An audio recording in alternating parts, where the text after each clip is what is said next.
We are Blackboard. We are Wisconsin.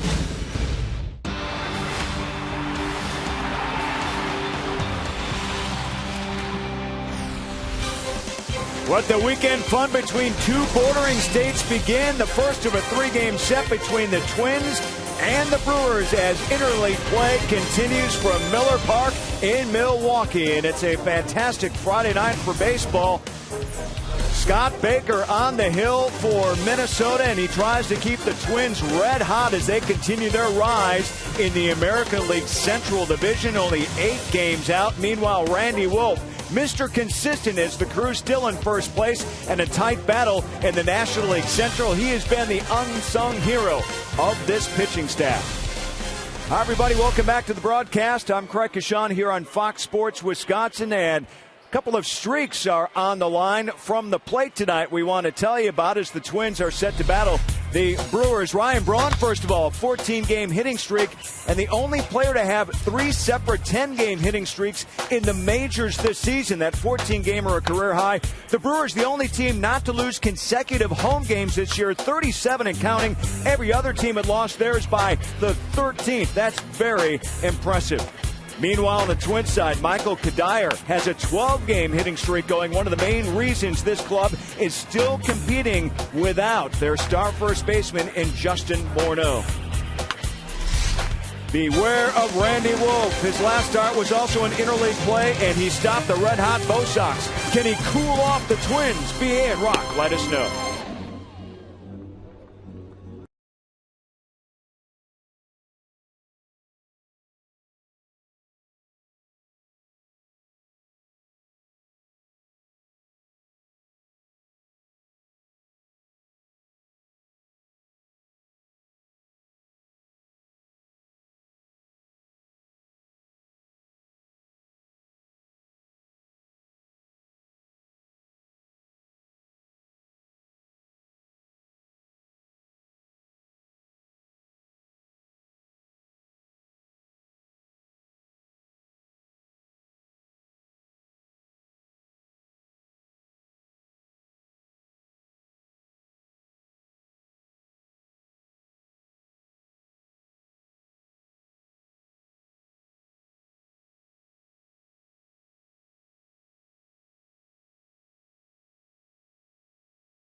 Sports Wisconsin is presented by Menards. Save big money on all your home improvement needs at Menards.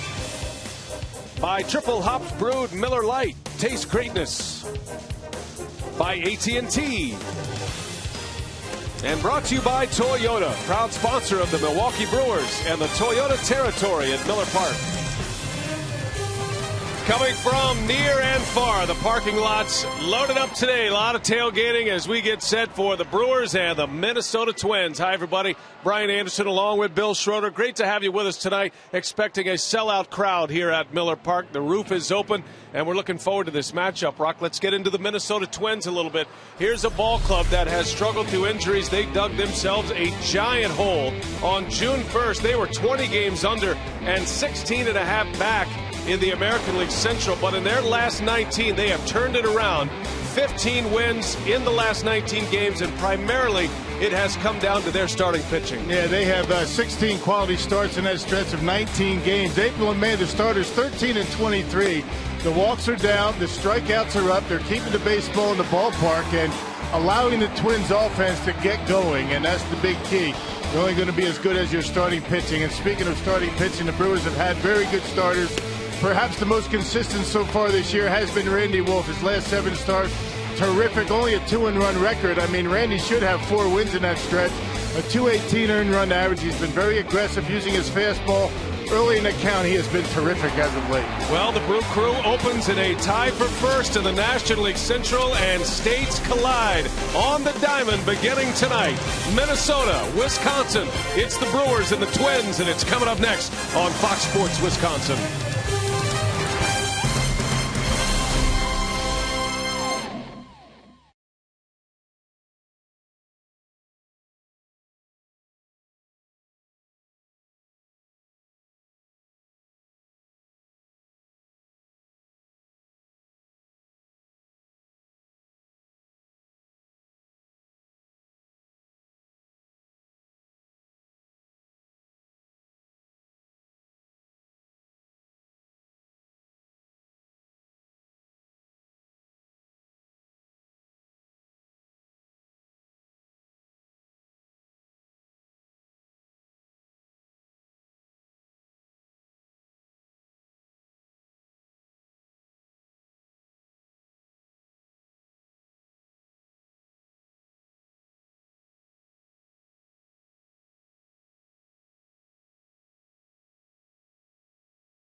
Two states divided by a river, each with a group of fans fiercely loyal to teams of their own. Though the Minnesota-Wisconsin border battle is less intense on the baseball field, when the Twins meet the Brewers, memories are made. Fly ball left field. Alex Cole coming in. Meters going out. Cole has it. Erickson has his no-hitter. The Molitor is just hit for the cycle. Just the 4th Brewer in history to hit for the cycle. Fielder hits one a mile high to center field. Move forward with a shot. The ball drops. Fielder never stopped running. And he is going to try to score. The throw to the plate. And how do you like that? Prince Fielder with an inside the park home run. Driven to right field. This one's back. Oh, and the Twins win it 10-9. Well hit. Way back. Oh, touch them all. Kirby Puckett. Oh, 6 for 6 for Kirby Puckett. Tonight, interleague play continues as the Twins trek to Milwaukee Will more memories be made? Find out next on Fox Sports Wisconsin. And here we go on a beautiful night for baseball here in Milwaukee, Wisconsin. The Brewers and the Twins. Randy Wolf ready to fire. And the game's first pitch is in there for a strike. And we're off and running here. First of a 3-game series, the Brewers and the Twins. Minnesota coming in red hot right now. Despite dropping 2 out of 3 to San Francisco, they have put together one of the best records in the month of June. See Ron Gardenhire, the manager of the year in 2010 in the American League. Got off to a dismal start at 32-41. Still a long way to go for the Twins, but they are back in it. When this month began, they were 16.5 back. Now they are just 8 back. As you see our umpiring crew tonight, Ron Kolpa, Dan Bellino, Joe Tumpain, and Daryl Cousins. Daryl Cousins is the crew chief. Randy Wolf against Ben Revere to start it, and that one is a fair ball down the line. It's going to hug the corner, and Revere's going to be able to run for a while. He'll stop at second with a double. So the Twins get it started with a leadoff double from Ben Revere. Now the Minnesota Twins, as you talked about, have been red hot, and they're doing it with players that you don't hear about a whole lot. Does a nice job that time waiting back on a Randy Wolf curveball. Not a bad pitch. The Twins 12-10 against left-handed pitching this year, so they've been pretty good against lefties. Randy Wolf against Scott Baker tonight, both pitching very well for their teams. As Casilla squares the bunt, takes one inside, ball 1. Well, right now the Twins are 8 back of the Indians in 4th place in the Central. They got some really bad news today, as Justin Morneau is going to be out for at least 6 weeks. He is going to need neck surgery. It was reported that he was getting his cast off today. He's been dealing with a left wrist injury, and that his return was imminent, maybe within 2 weeks. But neck surgery is the call for Minnesota. And Morneau is going to be down at least another 6 weeks this season. Yeah, as if the news wasn't bad enough for the Twins, they are playing without 4 of their everyday players. Now, Jim Thome, Denard Span, Morneau, and Justin Kubel, all on the disabled list. But still, they're playing some pretty good baseball. There's a push bunt. Casilla, that'll roll foul. And the count evens at 2 balls and 2 strikes. Let's give you the Minnesota Twins lineup tonight. It's brought to you by Piggly Wiggly. Ben Revere, Alexi Casilla, Joe Mauer at the top. In the middle, it's Michael Kadire, Delman Young, and Danny Valencia. Bottom 3 for Ron Gardenhire is Luke Hughes. He'll take over for Morneau at first, with Nishioka at short and Scott Baker rounding it out. And Randy Wolf having a very good month of June so far. He's only 1-0 with a 245 earned run average. He should probably have 3 or 4 wins this month. He's thrown the baseball very well in 6 of his last 7 starts. Bouncing ball back to Wolf. And an out at first without Revere advancing. Let's check the Brewers defensively behind Randy Wolf tonight. Brought to you by Blaine's Farm and Fleet. Normal outfield against a right-handed starter. And you got McGee, Betancourt, Weekson, Fielder around the horn with George Kataris catching Randy Wolf. Those two have hooked up pretty good here in the last few starts. And that was the battery combination last year in the second half when Randy Wolf really turned his season around. And he has maintained that pace into 2011. Here is Joe Mauer, just his 16th game of the season. Mauer did not play yesterday. The Twins were in San Francisco. And Mauer did not start yesterday. Back stiffness.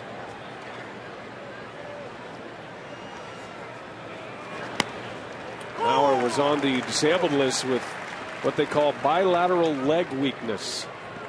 Had to be put on the 60-day disabled list. He was injured second week of April. Just returned on the 17th of June. Yeah, unusual to look up on that scoreboard and see Joe Mauer hitting at 200. He's had a tough time getting it going since returning from the disabled list. Mauer just 11 hits, 55 at bats. No home runs at this point. He has driven in 6. Bouncing ball. Nice play. Randy Wolf will take the out at first. So 2 outs. Randy Wolf has started both. Ben Revere ends up at third base. Yeah, some pretty aggressive base running by Revere at second base. He can scoot a little bit and was off like a shot. Had there been nobody out, I think Wolfie might have had a shot at third base. But Randy Revere going to take the shore out. I'm not going to chance a big inning, and he's got to get after Michael Kadire, perhaps the hottest of the Twins hitters. That's a good play by Wolf. And we'll see how the Brewers work to Kadire. As Rock mentioned, he is red hot right now. He is riding a hitting streak of 12 games. You see his batting average at .291. When the hitting streak began, Kadire was batting .251. So even with over 250 at bats at this point, Kadire has been able to raise his batting average 40 points in the last 12 games. And hitting just shy of 500 during that stretch. And perhaps the most consistent offensive player the Twins have had all year. Problem is, it's been very inconsistent in getting runners on in front of him. Yeah, he's a line-to-line type hitter, very similar to Ryan Braun. Not the kind of power that Braun will display, but you can see a batting average almost at 500. He's got the 3 home runs and has provided a lot of the pop for the Twins so far this year. Has been much better against left-handed pitching. As a matter of fact, his batting average against lefties, the best in the American League. He's hitting .388 against lefties, and understandably so. Randy Wolf very careful to Kadire. He issues the walk with 2 away. First and third now for the Twins for Delmon Young. I mentioned that the Twins are 12-10 against left-handed pitching, as opposed to 20-31 against righties. That's a big split right there. It's a tough team to get your arms around statistically because of the nature of their play this year. The terrible start, 20 games under through the first 2 months, and then their exceptional play here in the month of June. So you try to figure out who this team is statistically, and it's hard to do at this point. Well, that and the fact that we got so many of the regulars on the disabled list, it's hard to figure who the Twins are right now. You don't hear a whole lot about guys like Revere and Hughes, so you're not sure, if the stats are going to bear out. That and the fact that early in the year the Twins are on the road quite a bit. They played their 40th road game before their 22nd home game this year. Minnesota under 500, 7 under 500 away from target field.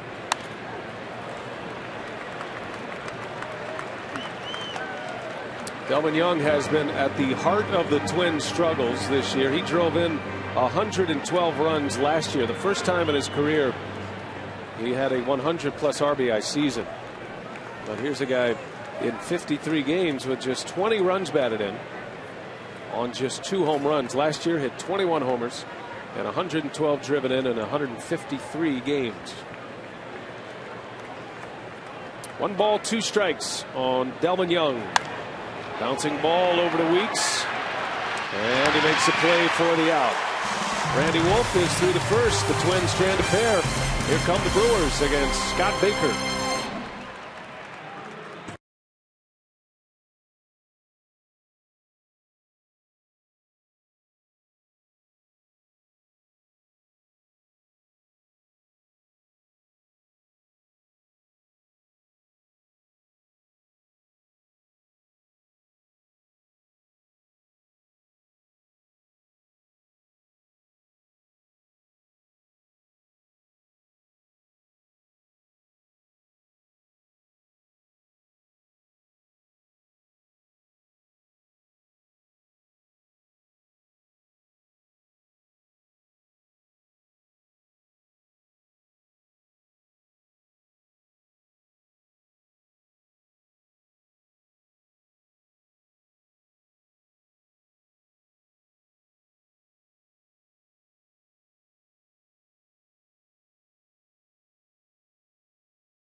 Brewers enjoying a much-needed day off yesterday.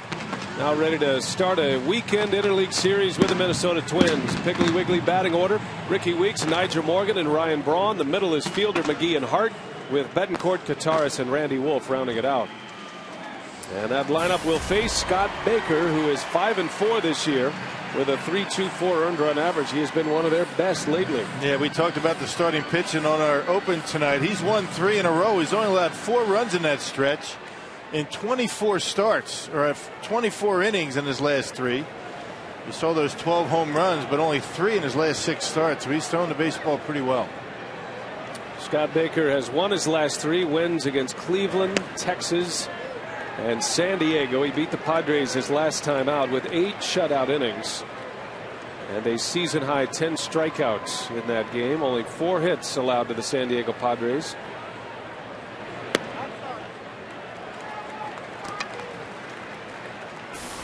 See the numbers on Ricky Weeks coming in: a .287 hitter. His on base percentage at .356. 14 home runs, 32 driven in for Weeks.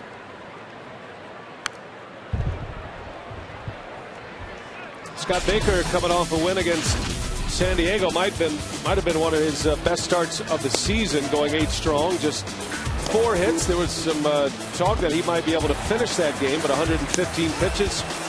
I think Ron Gardenhire was satisfied with 8 scoreless. Yeah, and he's gotten a lot of mileage out of a fastball that tops out at about 91, 92 miles an hour. He likes to ride it high, but he's been the poster child of a revamped and resurgent starting rotation for this Minnesota Twins club. Last 19 games, 16 quality starts. These guys have been throwing the baseball well. As Weeks draws the walk. The Twins defensively with Delmon Young, Ben Revere, and Michael Kadire in the outfield. Danny Valencia, Tsuyoshi Nishioka at short, Alexi Casilla and Luke Hughes around the horn, with Joe Mauer catching Scott Baker.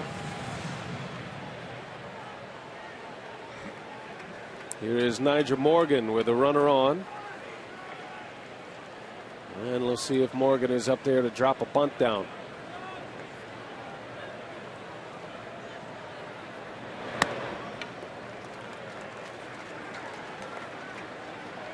Nyjer coming in batting .336 this season, has a couple of home runs, 12 runs batted in.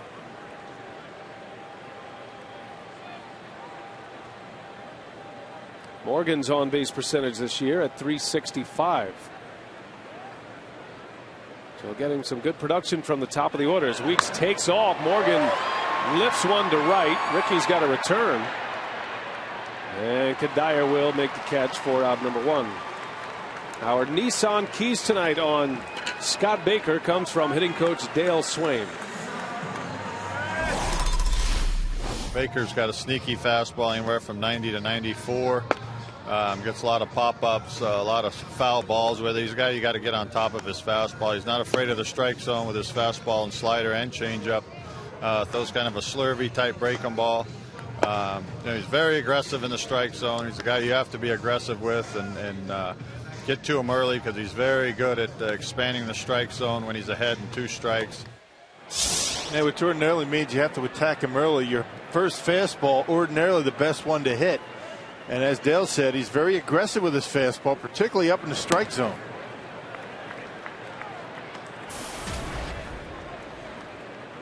Ryan Braun with a .309 batting average, 15 homers, 54 driven in. Battled through an upper respiratory viral infection on this homestand. Knocked him out for a game, something he was dealing with on the last road trip, but the day off did everybody good, especially Ryan Braun.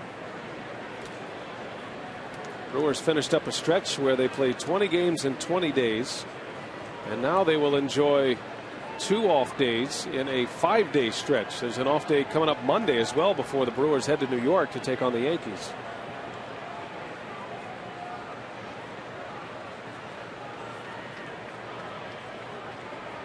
From a coaching perspective, just talking to Ron Renicky and Rick Kranitz, I think the off days will allow them to better set up their bullpen, and you're hoping that the starting pitchers will get an extra day here or there. Zach Greinke's actually going to get 2 days. So he'll be pitching on his 7th day. Yeah, which is good. I mean, throughout the course of the season, there's nothing wrong with giving all of your starters that extra day, and you hope it's going to keep them strong as time goes on. And with the off days, it's going to do nothing but help the situation with Sean Markham trying to recover once again from that hip flexor situation that he's got going. So well-timed couple of days off for the Brewers. Braun right to second. Casilla, Nishioka, and a double play. 4-6-3. Hitting over. We head to the second. The Twins coming up.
To Farmers Insurance report card, Ron Renicky says the Twins are playing well right now because they always find ways to score runs in close games. They rarely make the mistake that will beat them. And that manager Ron Gardenhire has the right personality for the job. He gets along great with his players, but he's tough when he has to be to get the most out of the team. And guys, I covered Ron Gardenhire when he was a shortstop with the Tidewater Tides, the Mets AAA team, in 1981. Of course, Ron and I would both tell you we were both 12 years old at the time. That's going back a ways.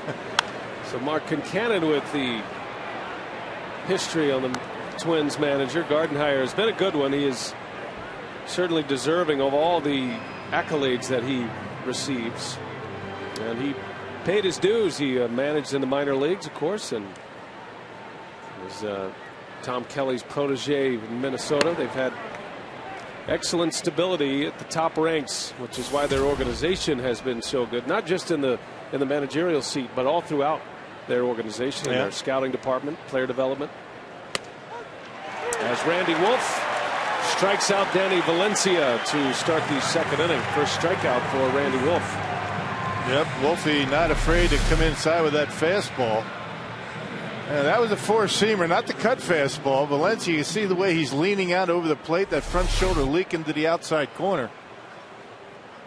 And he caught that inside edge for strike three. That was his last start against the Red Sox, the only win the Brewers are able to pick up in Boston.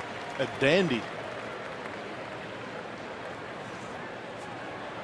Luke Hughes batting for Minnesota. And a cut and a miss. And you talk about, Twins baseball, fundamentally sound, making contact, not beating themselves defensively. That was kind of the head scratcher early in the season. The Twins were doing nothing right. Now all of a sudden they've turned things around with a bunch of guys that are up from the minor leagues. Back to playing quote unquote Twins baseball, and it's starting to work out again. You look at their statistics for the season, near the bottom of just about every category, but they're starting to pick things up a bit. Now the Twins failed to advance a leadoff double in the first inning and were unable to score against Randy Wolf. Minnesota shut down yesterday by Tim Lincecum, and the Giants, they came from San Francisco, dropped 2 out of 3 to the Giants. Lincecum was on his game yesterday. Boy, he was tough to handle, and if you're looking at that game from a Brewers perspective, you're hoping facing Tim Lincecum will send this entire lineup in a slump. He was wicked last night, or yesterday afternoon, I should say. 2-2 to Hughes. A little bit low, not by much. Yeah, Tim Lincecum will put any lineup in a slump. I mean, that guy has been lights out once again. And Wolf lets Hughes get away. Second walk issued by Randy Wolf. His last start against the Boston Red Sox was a victory. First win for Randy Wolf since May 22nd, and it was a much needed win at Fenway Park. Yeah, he struggled a little bit early. Innings 2 through 4, the Red Sox were in business just about every one of those innings. Only 2 for 9 with runners in scoring position. But after that, Wolf had 2 very good innings, and in the bullpen, Cameron Lowe and John Axford nailed down the win. That was a big win in Boston on that Saturday night. Yeah, the only win the Brewers would salvage in that 3-game series. Yeah, but Randy Wolf showed you that he can pitch himself in and get himself out of trouble in that start. Did a nice job with his fastball, his curveball very good, kept it down. And any time a left-hander can pitch at Fenway Park and not allow a home run, that's a pretty good night. That was a 4-2 Milwaukee win. Wolf has already walked more in the first 2 innings of this game than he had in his last 14 innings in his last 2 starts.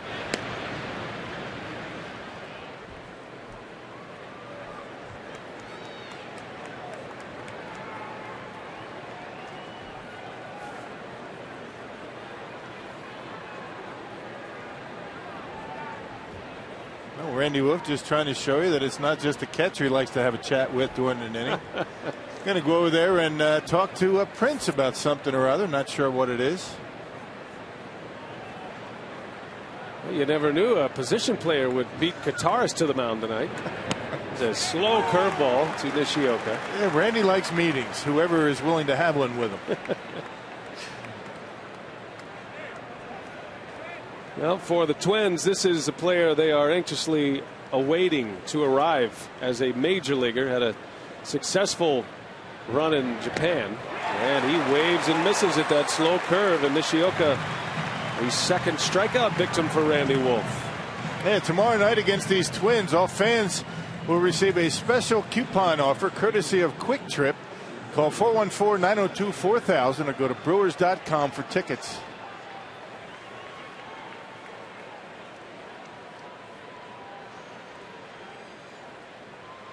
So the second out, and it'll be the pitcher Scott Baker.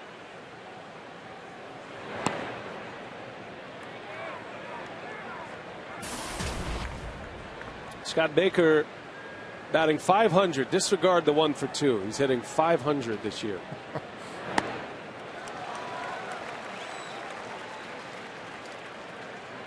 Say, how you doing at the plate, Scott, this year? You don't get a chance to hit all that often. How you swinging it? Oh, I'm hitting .500. Yeah. Rake it. Got an on-base percentage of .500 too. Well, you hope at the end of tonight that's going to go down a bit.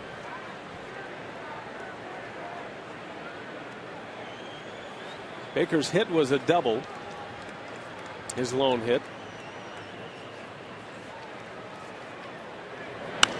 And a bouncing ball up the middle, a base hit. So here's Scott Baker with 2 hits on the season, the Twins pitcher.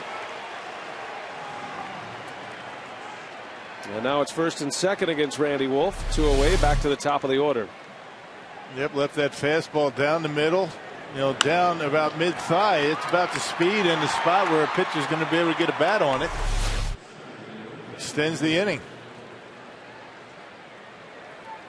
And here has Ben Revere, who doubled to start this game. Pulled a ground ball just over the bag at first base, down into the right field corner. Those who cover the Twins daily, they talk about the biggest difference in this season and why they are winning so much in the month of June, and they point to this man at the plate. Ben Revere is the big reason why. He's brought a lot of energy to this team. He's very fast, hitting out of that leadoff spot. Well, he'll steal a base. He's 6 for 9 in stolen bases. Casilla leads the club at 11. It's not a team that runs a whole lot. They bring a little bit of energy, you know, similar to Nyjer Morgan. But he's no Denard Span, that's for sure. They missed Span at the top of the order. Bouncer out to Betancourt. He'll take it to the bag for the easy one. Inning over. 2 scoreless for Wolf. Prince Fielder ready to lead off when we come back.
This weekend as well, so we're looking forward to that. Finally, a little sunshine.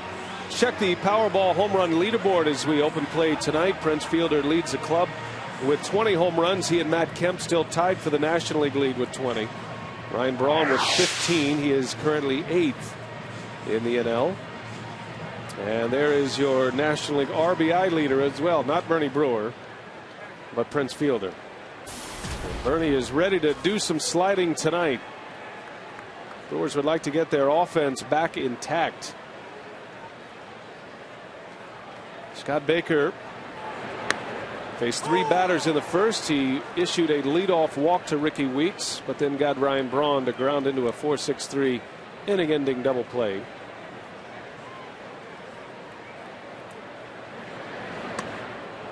It's interesting defensively for the Twins. Every time the Twins and the Brewers match up, not only is the shift on, that's normal for Fielder, but Gardenhire plays his outfielders about as deep as any opponent the Brewers will face this year. And they started that a few years ago. They were the first to do it against Milwaukee. They're taking away the slugging percentage for the Brewers, cutting off the gaps.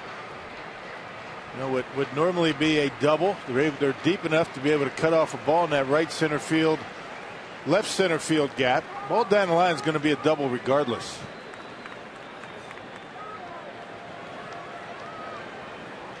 0-2 to Fielder. Ball and 2 strikes. Prince batting .306 to start play today. Casey McGee will follow.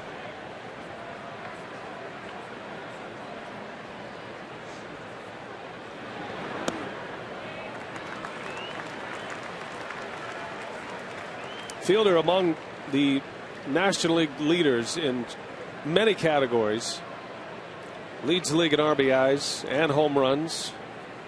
He is close to the top 10 in batting average. He's just a few percentage points outside of the top 10 right now. And a swing and a miss. Baker amping it up a little bit. A 94-mile-an-hour fastball for out number 1.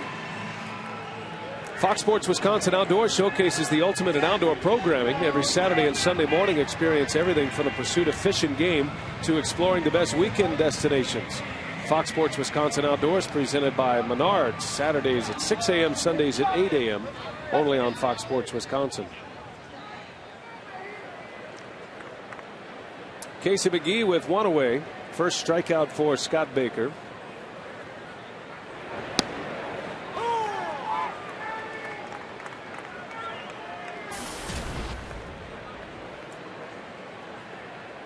Casey at 229 on the year with 4 homers, 32 driven in. Had a good road trip driving in runs. Finally back to what he is accustomed to. Hitting behind Prince Fielder.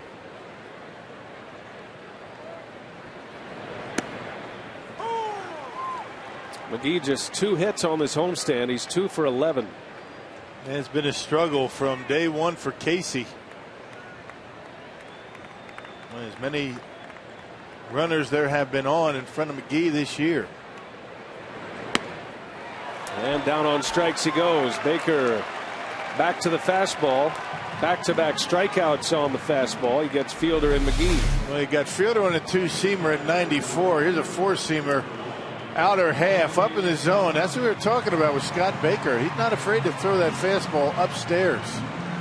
And that's a pitch you have to lay off of. Casey goes after it and swings right through it.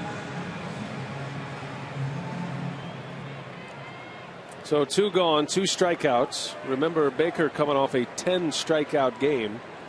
His last time out, a season high. Corey Hart with 2 away. Hart on the homestand is 2 for 9. And comes in batting .268. A lot of swings and misses here in the second inning.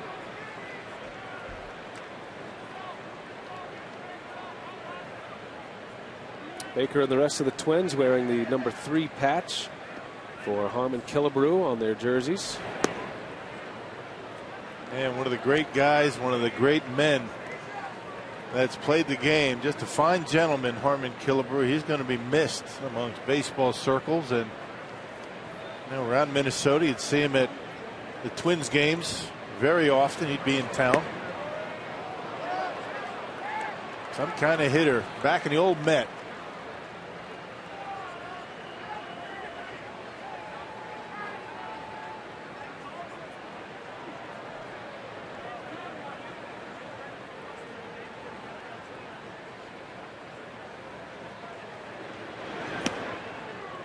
And the count goes to 3-2.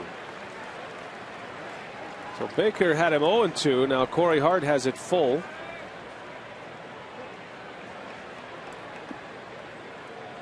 See what he does with him on a 3-2 pitch. Both of his strikeouts in this inning on fastballs. Back to the fastball. He missed, and Corey Hart is aboard. That's a good at bat, a 2-out walk for Corey Hart. Well, you heard Dale Swaim talking about it when he was referring to Baker and his pitches, that he'll get ahead of you and then try and have you chase off the corners. Baker did a little bit too much of that. Casey, or I should say Corey Hart, very patient and able to draw the walk. Missed with the 2-seam fastball on the full count. And that'll give Yuniesky Betancourt an at bat here in the second inning. Betancourt has a pretty good history against Scott Baker. He is 9 for 28 with a home run in his career. That's a .321 batting average. And you figure Baker is a good combination for Betancourt. A free swinger against a guy who likes to get ahead early with a fastball. It's Scott Baker. And Betancourt likes the high fastball. This is the 8th start for Baker against Milwaukee. He's 4-3 with a 5.28 earned run average. He was hitting pretty good last year. A lot of the Brewers have seen him. Nobody more than Betancourt as he rips one. Oh, what a stop. Casilla to second for the out. A great play from the Twins second baseman. Alexi Casilla, acrobatic out to end the inning. Well, some kind of play right there. Tough luck for Betancourt. We go to the third.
Sports Wisconsin is presented by Piggly Wiggly, the official supermarket of Fox Sports Wisconsin. By Ho Chunk Gaming Wisconsin, your ticket to more. And by Subway. Try our $5 featured footlong of the month. Subway, where winners eat. It is a series they call the Border Battle. The Brewers and the Twins. Minnesota and Wisconsin coming together for the first of 6 meetings this year. Alexi Casilla, after that great defensive play at second base to end the inning in the bottom of the second, leads off here in the third. Switch hitting second baseman. And that slow curveball for Randy Wolf. He's got a good one going tonight. Well, the only mistake he made with that curveball was to Revere in his first at bat in the first inning.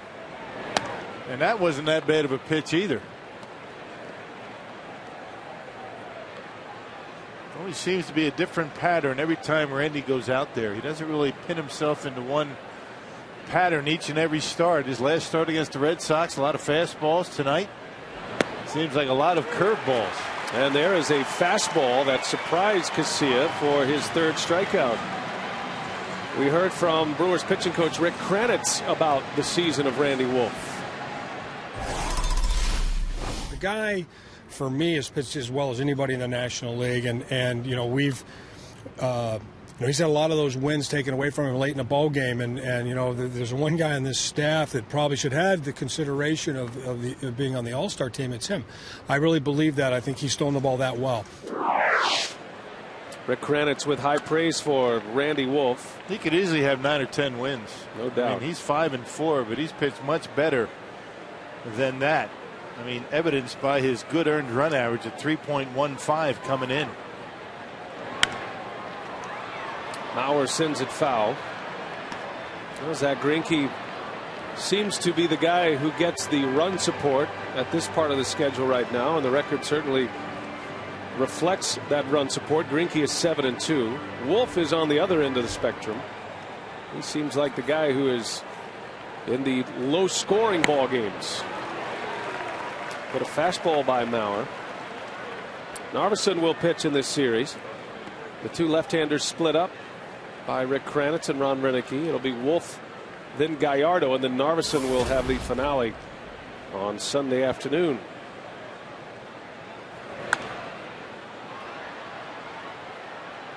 Gallardo against Francisco Liriano tomorrow. We'll have that for you on Fox Sports Wisconsin. So good pitching matchups in this series.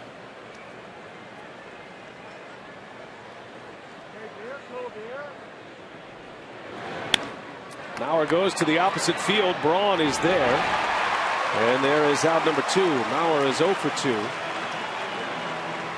Hey, on Sunday, bring your Miller High Life bottle caps to any Miller Park gate. The more collected, the more High Life experiences will be given to returning soldiers through the IAVA. Visit MillerHighLife.com for information. Returning soldiers from the Afghanistan, Iraq wars, 10 cents per bottle cap. So drink up.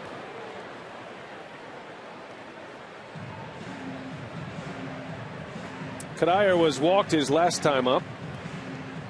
Fouls one off of Kotaris.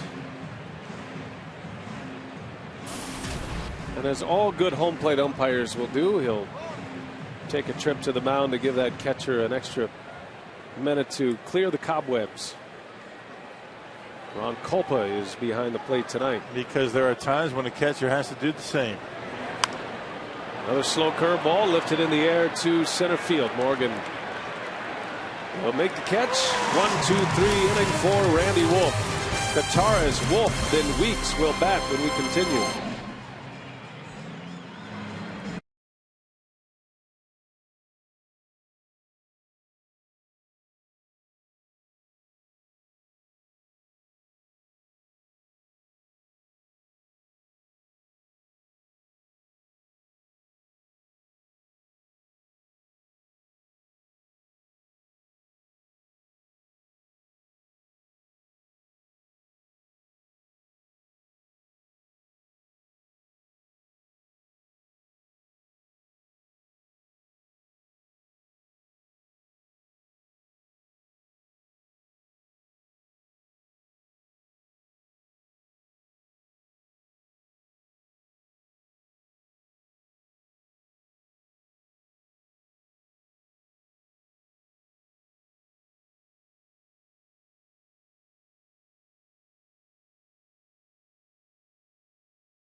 Miller Park on a Friday night for baseball. Our carsoup.com email the booth question comes from Walt, and he wants to know, with Pujols injured, are the Brewers the favorite in the NL Central now?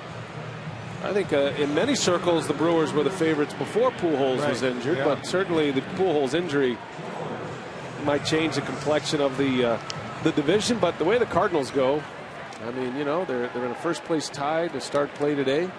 They seem to figure it out. Well, in the offseason, nobody gave the Cardinals much of a chance, right?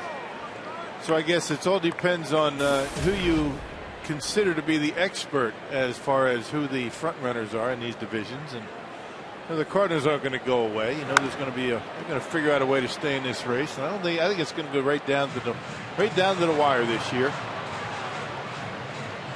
You got 3 teams that could very well win that division. Now the Cincinnati Reds start play today 2 back of the Brewers and Cardinals in a first place tie.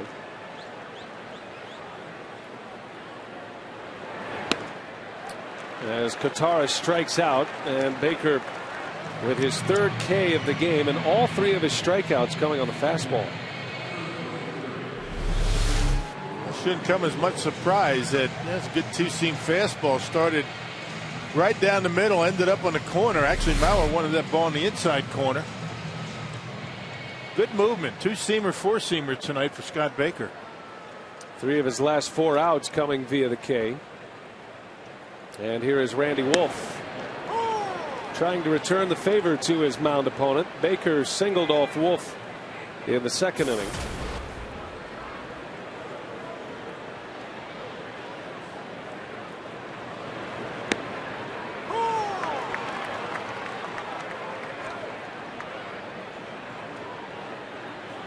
St. Louis is home tonight, by the way. They are playing the Blue Jays. And Toronto has a 2-1 lead over the Cardinals. That game's in the 3rd inning. Cardinals dropped 2 out of 3 to the Phillies. St. Louis won last night to make up that half game. But it's not as if the Brewers have gone along smooth sailing here. I think Milwaukee, now that most of the pieces are back, you still have to remember that a lot of big pieces were gone from this team coming out of spring training, including their #1 pitcher, Zach Greinke, who missed 5 weeks. It takes time for a starting pitcher to get back, get his legs under him. Greinke is out to a 7-2 start. While the Cardinals have been bitten the most by the injury bug with key players, I don't think you can underestimate what the Brewers have been able to do with key pieces missing as well. Yeah. Yeah, that and the fact that Chris Carpenter's got 1 win. Wainwright's out. I mean, still 1 win for Chris Carpenter, and we're in the latter part of June. And the Cardinals in a tie for first place. Who would have thought? Randy Wolf serves one right field. That's going to fall, a base hit. Might have sounded like a wet newspaper, but it ends up as a knock to right field for Randy Wolf. Well, it's a happy wet newspaper. It's not how, it's how many in this game. It's all about results. Yep, out in front, looked like a breaking ball that hung up there for Wolf, right on the end of the bat, able to get the barrel out on it and hook it down the right field line. Yeah, most outfields are going to be a lot shallower than that with a pitcher up, but not with Randy Wolf at the plate. He's got some pop in that bat of his. So here is Ricky Weeks now. He walked his last time up, and he has a base runner on. And Baker starts him with a breaking ball. A lot of early fastballs and counts for Baker. 2nd time through the order, changes it up, goes with a curveball, and Weeks was out in front.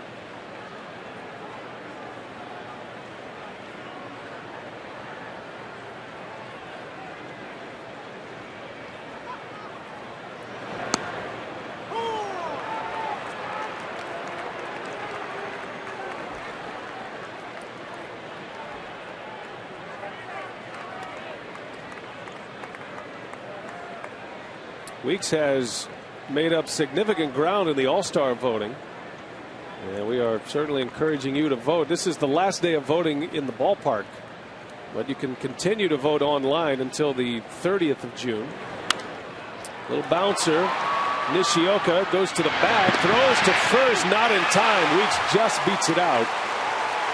Nishioka showed great patience there with Randy Wolf running to second. He waited for the ball and then a quick tap, but Weeks too fast, and he beats it down the line. Yeah, it was a pretty good play up the middle. And as you mentioned, the timing was disrupted just a little bit. He got there, had his foot on the bag. They just had to wait for the ball to get there, and able to make a good throw, but Ricky able to beat it just barely at first base, keeping that inning alive. And nice play. There's that breaking ball that Ricky chased with 2 strikes off the outside corner. Here's Nigel Morgan now with 2 away. Last time Morgan was up, Weeks took off. Morgan put the ball in play in a routine fly ball out to right field. Yeah, Ricky had it stolen too. Somewhat surprised that Nigel didn't take it and allow Ricky to get to second base.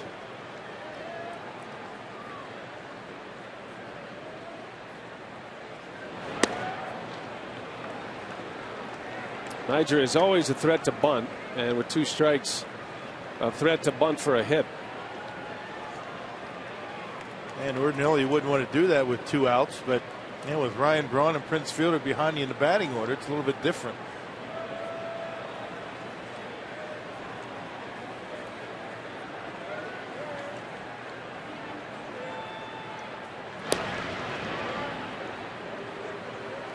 Weeks has 7 stolen bases this year. He's been caught twice.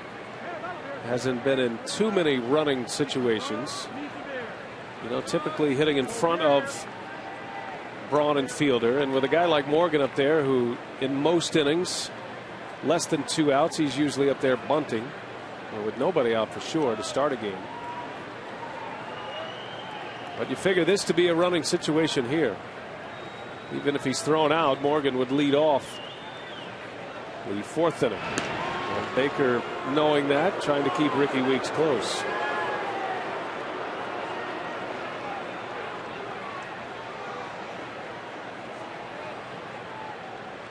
And Braun anxiously awaiting a shot at Baker. Now we've seen how rusty Mauer has been at the plate, and probably equally as rusty behind home plate, making throws to second base. So if you can get a jump, go.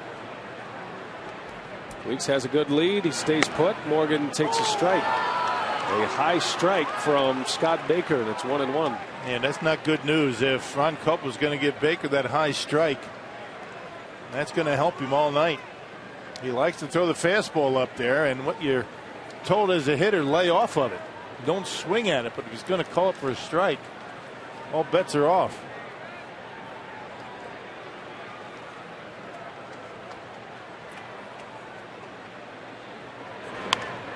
And Morgan sawed off. Little pop up behind third. Valencia's got it, and the inning is over. Baker strands a base runner. We head to the 4th inning, scoreless.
prize of pitchers duel. Randy Wolf, 3 scoreless innings, 3 strikeouts. Wolfie 2-0, 2.03 ERA over his last 6 starts. Scott Baker looking to win his 4th straight start, 3 scoreless innings, 3 strikeouts. Guys, a big crowd here waiting for some fireworks. Nothing but zeros on the board, but the Twins have something going early here, B.A. Leadoff single for Delman Young in the right center. And the Twins for the 2nd inning tonight. Their leadoff batter reaches. Yeah, pretty good job of inside outing a fastball down the middle by Delman Young. That's a good piece of hitting right there. Ordinarily, you would think a big guy like that would try and pull it. Went right with it into right field. Runner at first for Danny Valencia. And he's swinging away at the first pitch. Fielder wants it. Clears ground, and it's out number 1. Check our AT&T trivia tonight from Miller Park. Our question: which Twins pitcher has the most wins versus the Brewers all time? Twins pitcher, the biggest winner against Milwaukee.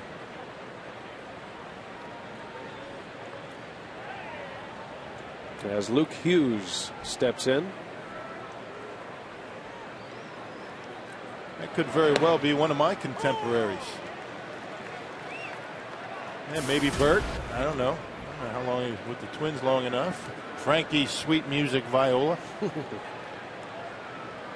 Guys like that. That was a pretty good team back in the 80s. Back in the American League days. Right. Bert Blyleven, the newly minted Hall of Famer. Right.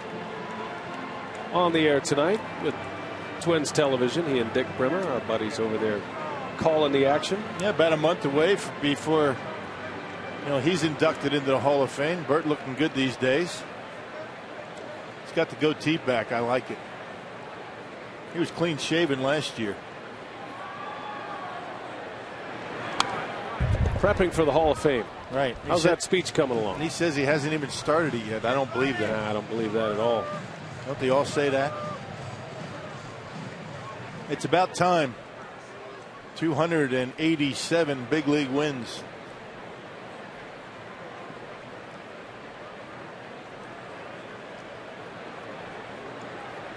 Such a gentle, polite man. You talking about Bert? You and Bert had a nice little back and forth on the pregame show today. Brewers Live pregame. Yeah. It was nicely done. Yeah.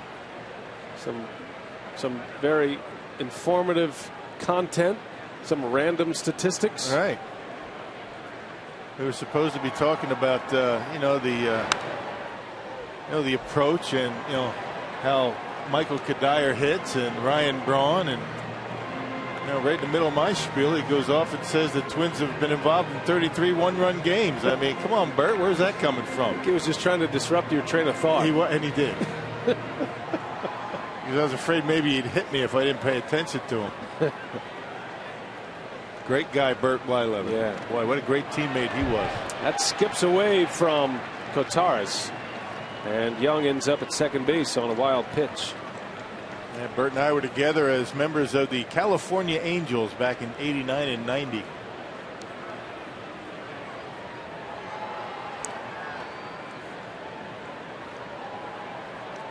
And a post-game instructional, I understand, tonight with you two. Yeah, he asked me if I'd be willing to block some curveballs that he would throw. Full gear. Bouncing ball to short. Betancourt makes a play, and Hughes retired.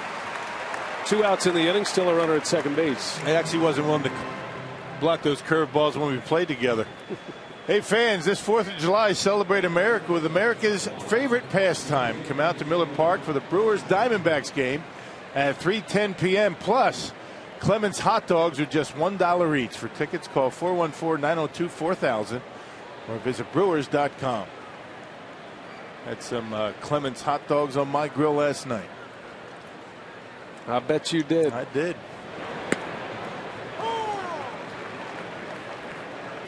Nice bun. I'm a big mustard and relish guy. What'd you go for last night? The Italians or hot dogs? Oh, you did go. Oh yeah, straight hot dog. Okay. Yep. Well, it is that time of year. Little tapper back to Randy Wolf. Ishioka retired. The inning is over. A leadoff single. Wolf works around it. And the muscle coming up. Braun, Fielder, McGee. We go to the bottom of the 4th inning. Scoreless at Miller Park.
The community, and Wednesday night, Prince Fielder hosted a bowl-a-thon in Pinstripes Bowling at Bayshore Town Center.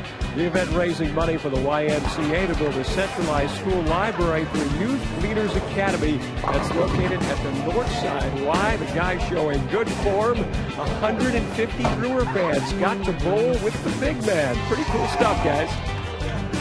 Now I like how LaTroy Hawkins goes lefty. Randy Wolf bowling with his right hand. See, that's the way you do it. Smart pitchers bowling with their opposite hand. You don't want to be blowing out in the bowling alley, that's for sure. That bowling ball, 16-pound bowling ball, whatever, the way it is, can't be good for an elbow. Unless you go to the Corey Provis bag. He uses the 8-pounder. As Braun leads off, takes a strike from Baker. 1-1 to count on Ryan Braun. The bowling ball with the little smiley faces on, the pictures of Barney. Yes, that one.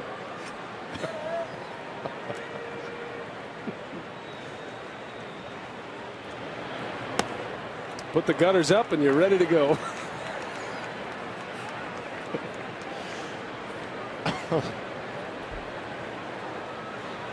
Braun bounced into a double play his last time up.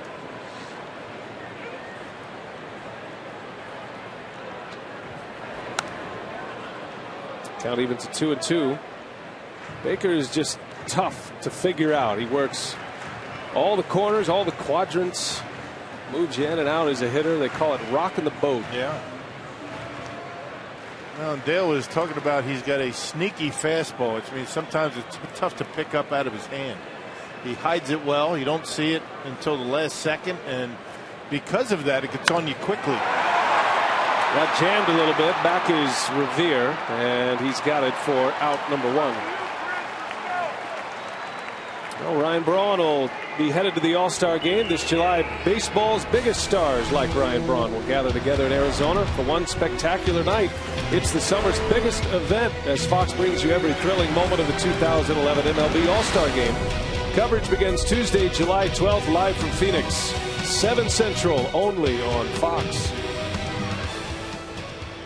Fielder headed to the All-Star game, you would think. He better.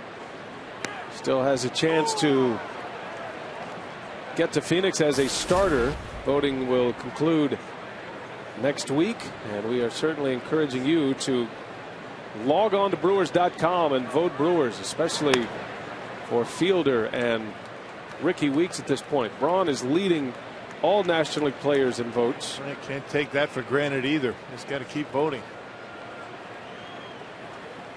Fielder third behind Pujols and Votto. And Ricky Weeks second behind Brandon Phillips. Pujols will not be participating in the All-Star game. He's going to be out for 4 to 6 weeks. Broken wrist, broken forearm.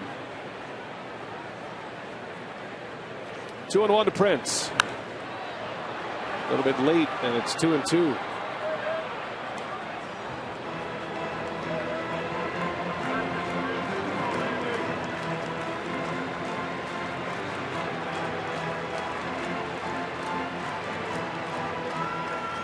Fielder a strikeout victim his last time up. Baker struck him out with a fastball.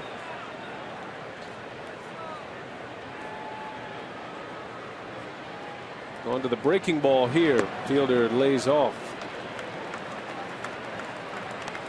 Well, still more walks and strikeouts for Prince Fielder, which is an incredible statistic in its own right.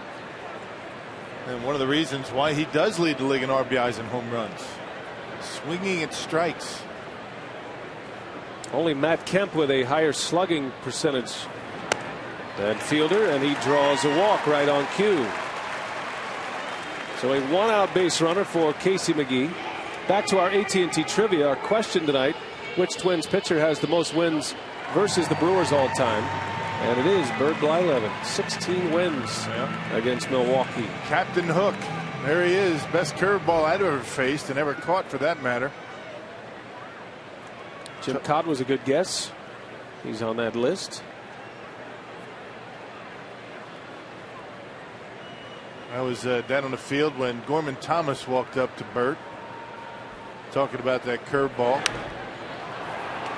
McGee into shallow left center. Long run with the outfielders deep. That is going to fall. A base hit. And there's an example of how the deep outfield can hurt you. As Ron Gardenhire tries to protect from the extra base hits, McGee gets a cheap single out of it. And that, in fact, looked like the shortstop gave up on it a little bit too soon. Nishioka, you can see where he's at. He really just turns around, doesn't really give it much of an effort out there. And not that he would have got there, but when you have your outfield playing as deep as the Twins outfield is playing, that shortstop and second baseman, they have to get out there. And further look, there's no way that the shortstop was going to be able to get there, but still in all, got to keep going. You never know.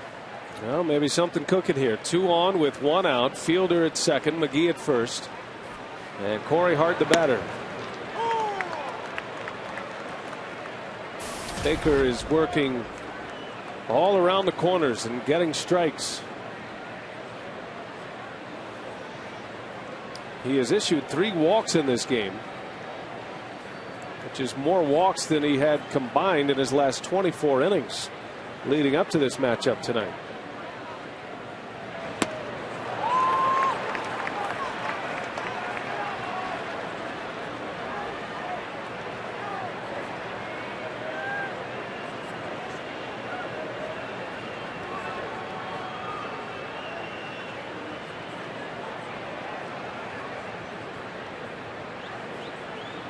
This is the part of the order where the Brewers need production.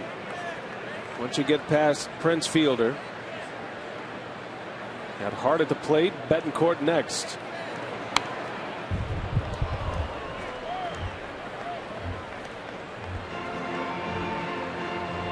Those are the numbers over the last 3 starts for Baker. All wins.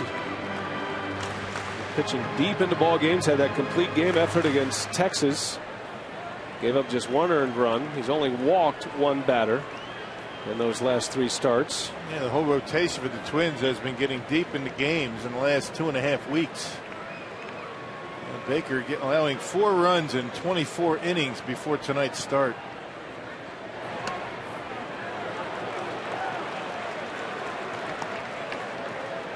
Baker has walked Weeks, Corey Hart, and Prince Fielder in this game tonight through the first 4 innings.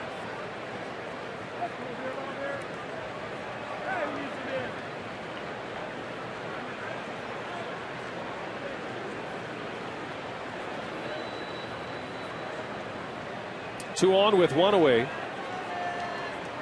Hart sitting on 7 home runs for the year. And he hits that one hard right field, slicing away from Kadire. That is down for a base hit.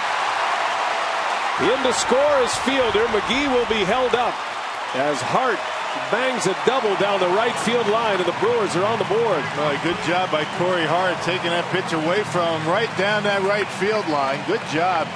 Didn't try and pull it. Rattling around in that corner. Casey held up at third base, but a good at bat. Hart was down in the count 0-2. And finally got a breaking ball up in the zone. Went right with it down the line. And even with Kadire playing very deep and right, not able to get there. Corey Hart safe at second, safe and secure. New York Life. RBI double for Hart. 1-0 Brewers here in the 4th inning. Now 2nd and 3rd with 1 out. And here is Yuniesky Betancourt.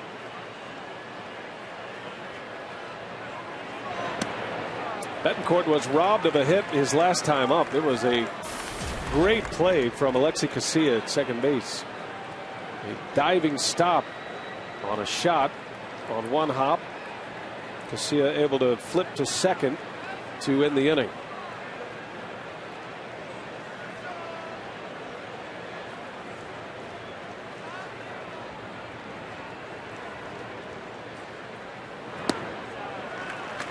Well, for whatever reason, Betancourt seems to see the baseball out of Baker's hand pretty well. He's got good numbers in his career. Of his 9 career hits against Scott Baker, one of those a home run. And Baker's only struck him out once in 29 career at-bats. Just one of those things. Every hitter has a guy that he sees the baseball pretty well against. Yeah, Betancourt got under that one. Over to take a look is Hughes. And that's going to bounce off the dugout. Betancourt and Prince Fielder have had the best success against Scott Baker.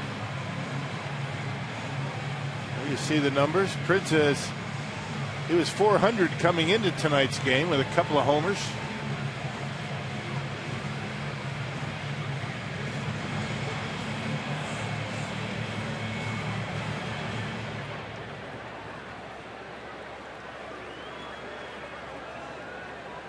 A run is in, just 1 out. Outfield still very deep against Betancourt. It has cost the Twins in this inning.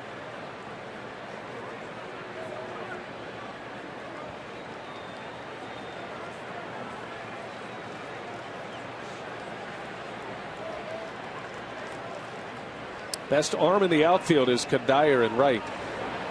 As Betancourt lifts it in the air. Shallow left center. See if they're going to take a chance here. Young makes the catch. And here comes Casey McGee. And here comes a throw. And McGee is out at home.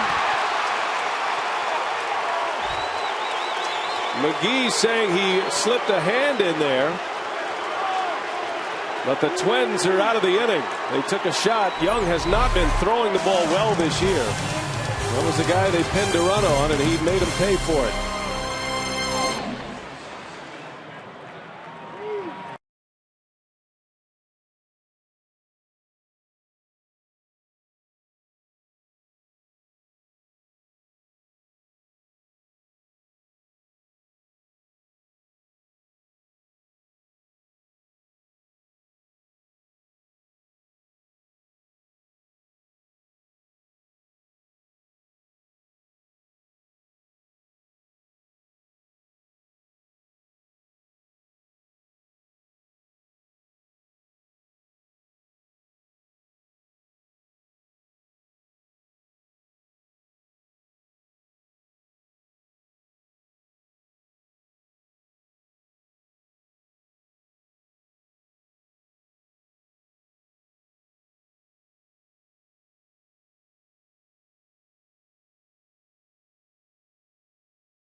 A nice play by Joe Mauer at home plate. Betancourt not able to get the ball deep enough into left field, but look at Mauer where he's standing. I'm sure he's under strict orders not to be blocking home plate too much. And you can see Mauer with the tag. He caught a pretty tough hop. That was an in-between hop that he was able to handle. And made the tag on Casey just before he hit the plate. Our Home Depot doing more in defense. Nice play by Joe Mauer. Well, the Twins get a double play to end the inning, get Baker off the hook. The Brewers do score a run. You know, just watching that play, it reminds me of the Carlos Santana play of the Cleveland Indians a season ago, sticking that leg out there, trying to block the plate. You know, there's all this conversation about Buster Posey, and Mauer certainly gave McGee plenty of plate to slide to. But when you stick your leg out there exposed like that, you're asking for it typically. As Weeks over the shoulder makes a catch. That's why Baker's retired. Ordinarily, it's not a very good, idea to slide head first into home plate. Now, if he goes feet first, he may be able to spin Mauer, a little bit off balance. But you can see able to put the tag on Casey just a split second before he touches home plate. Nice play by Mauer. You see how much into fair territory Mauer is. The Twins, I would imagine, saying to Mauer after watching that Buster Posey play, hey, we don't need you hurt anymore. It's only one run. Yeah. Well, you make a good point about the pickup, though, with the catcher's mitt and all. You saw that ball pop out just a little bit, but a two-handed grab by Mauer, and he was able to make the tag. Little chopper, got to hurry here. Weeks throws, and a strong throw to get the runner Revere. Wow. Nice play by Ricky. Wow. Armed to be second baseman in the league with that kind of arm to be able to finish off that play. He took a tricky hop and then threw it right over the top. A very tough throw. Didn't sidearm it at all. Didn't feel as though he can get enough on the throw if he sidearmed it. Watch the way he gets on top. He jumps and able to get him by an eyelash. A nice play by Weeks.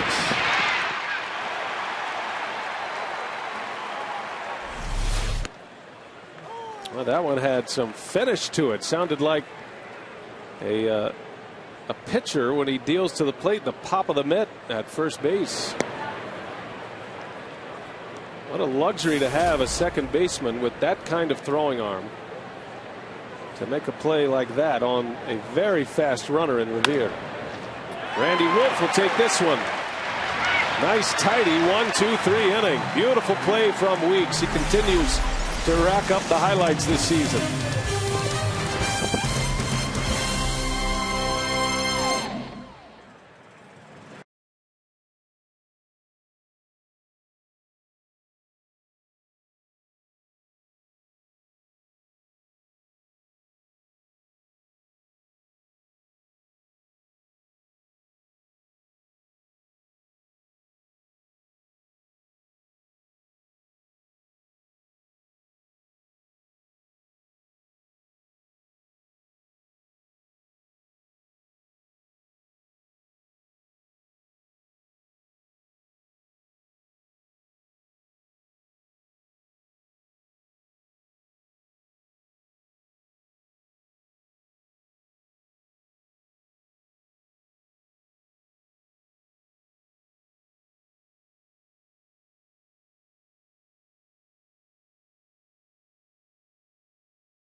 And tonight's timer of the game winner is Nelson's Strike Zone in Waupaca. If they call the Brewers in the next 24 hours, they get 40 Miller Lite beer pen tickets to a Brewers home game. This offer courtesy of the Tavern League of Wisconsin and Miller Lite.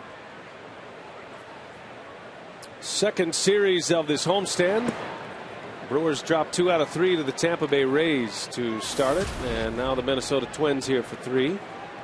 Milwaukee headed on the road next week. They'll go to Yankee Stadium. That'll be a fun series, the Brewers and the Yankees, and then to Minnesota. So the interleague rival, the home and home series with the Twins, wraps up next weekend. And then the Brewers are back against the Diamondbacks and the Reds, the last homestand before the All-Star break. And they'd like to get things turned around as Kataris bangs one out to Casilla. One gone here in the 5th inning for Milwaukee. Yeah, come out to Miller Park July 4th through the 6th as the Brewers take on the first place Arizona Diamondbacks. Both teams are tops in the National League in home run hitting. So there will be plenty of fireworks for the festive series. For tickets, call 414-902-4000 or visit Brewers.com.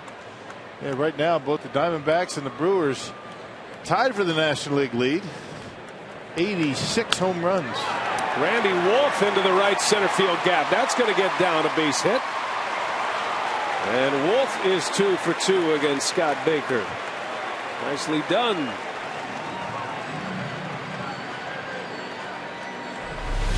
Well, you can't take Randy Wolf lightly up there at the plate. That was a 2-seamer. That wasn't a bad pitch. It might have got too much of the plate, but it was down, and he's able to golf it out there in the right center.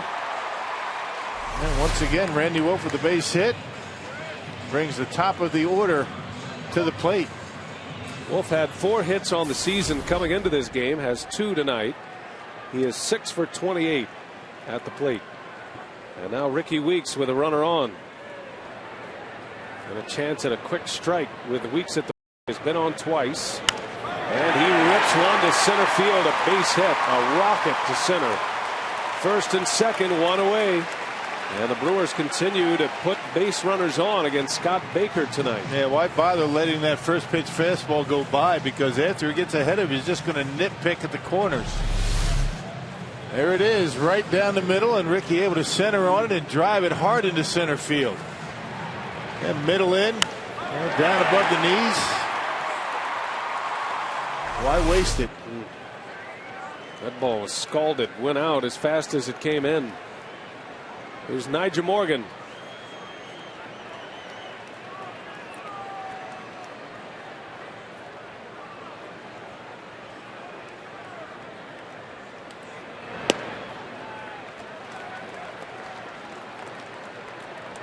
Brewers got a run last inning on a Corey Hart single.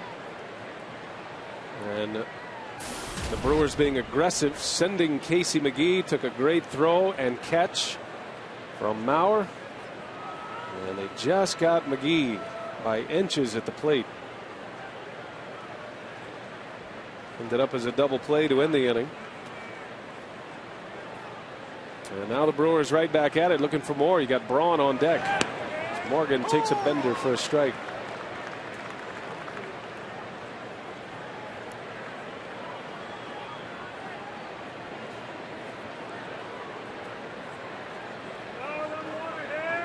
Twins got in last night around 10 o'clock from San Francisco.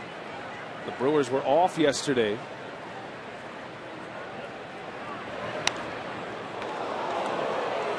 Morgan making sure they're awake in that Twins dugout.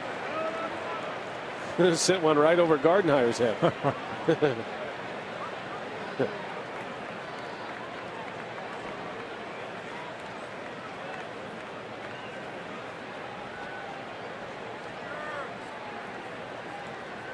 Former big league infielder. He's still got his agility, right? Never lose it completely. And Morgan strikes out. That's a big strikeout for Baker, as Ryan Braun will step in. Check the Powerball home run count for the Brewers. 86 this year. Rock was talking about all the home runs. And it's been the Brewers and the Diamondbacks going back and forth all season.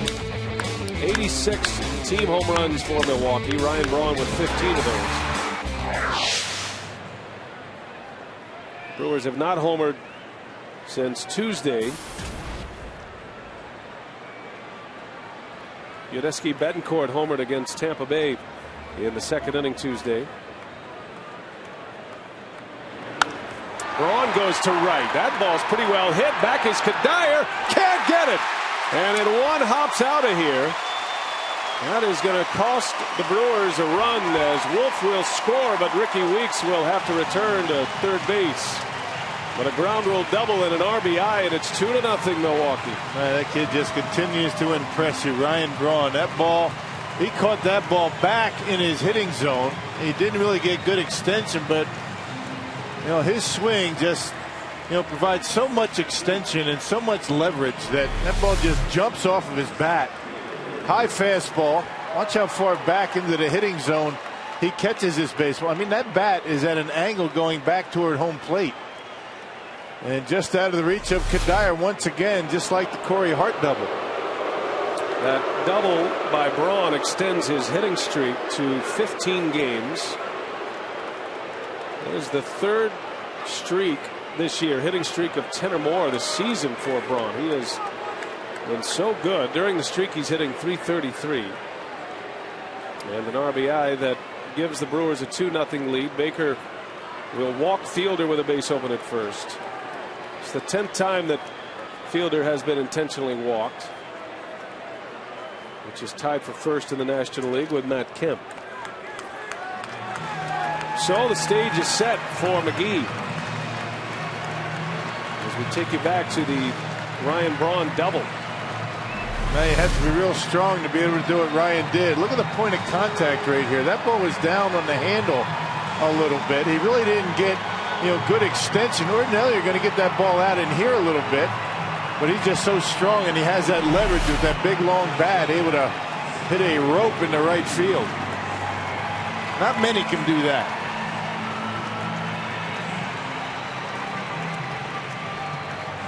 Braun the double, Fielder the intentional walk, and now Casey McGee with bases loaded in a spot where he was so good a season ago, leading the club in RBIs. It has been a struggle for him this season, but you still have that feeling if McGee can come through in situations like this, can get himself back on track, and that could be a huge lift for Milwaukee offensively. And this would be a very good time to do it right here. The more success that Casey has behind Fielder, the more apt teams are going to have to be willing to pitch to Prince. Quick trip to the mound for Mauer. And I think a little bit of the issue for Casey McGee is represented that last swing, that fastball up, a pitch that he would crush into the gap last year. He's fouling off. No balls and a strike on McGee. And that one at the top of the zone just missed a little high. Casey able to lay off. The fact that Braun's double bounced out of here cost the Brewers a run. Weeks certainly would have scored from first base. But everybody gets two bases when it bounces out on the ground rule double.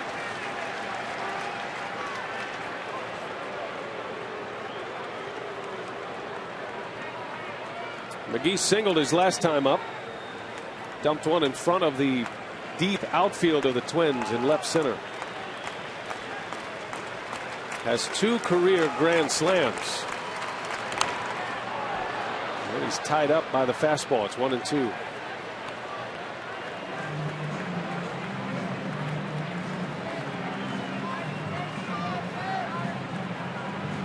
Advantage to the offense with those numbers against Baker. 265 opponent's batting average.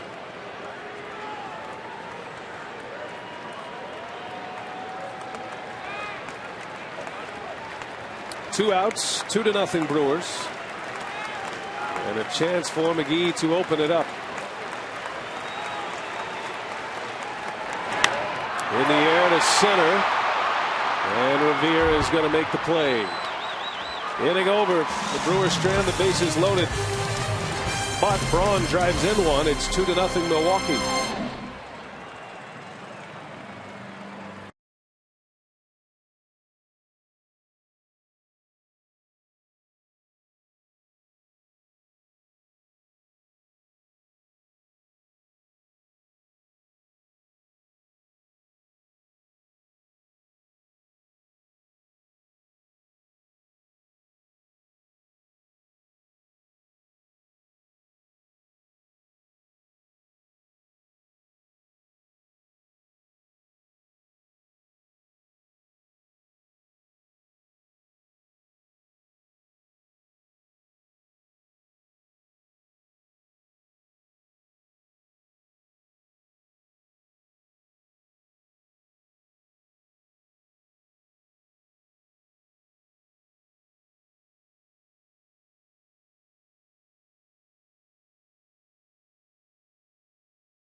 At Miller Park, and a reminder that this copyrighted telecast is presented by authority of the Brewers and may not be reproduced or retransmitted in any form, and the accounts and descriptions of this game may not be disseminated without the express written consent of the Brewers.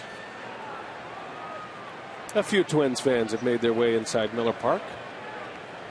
They're welcome. Come on, come all. We welcome them as long as you keep them in their place, keep them quiet. And the Brewers have managed to do that so far. And spend money. So Randy Wolf now pitching with a 2-0 lead, facing Joe Mauer to start the sixth.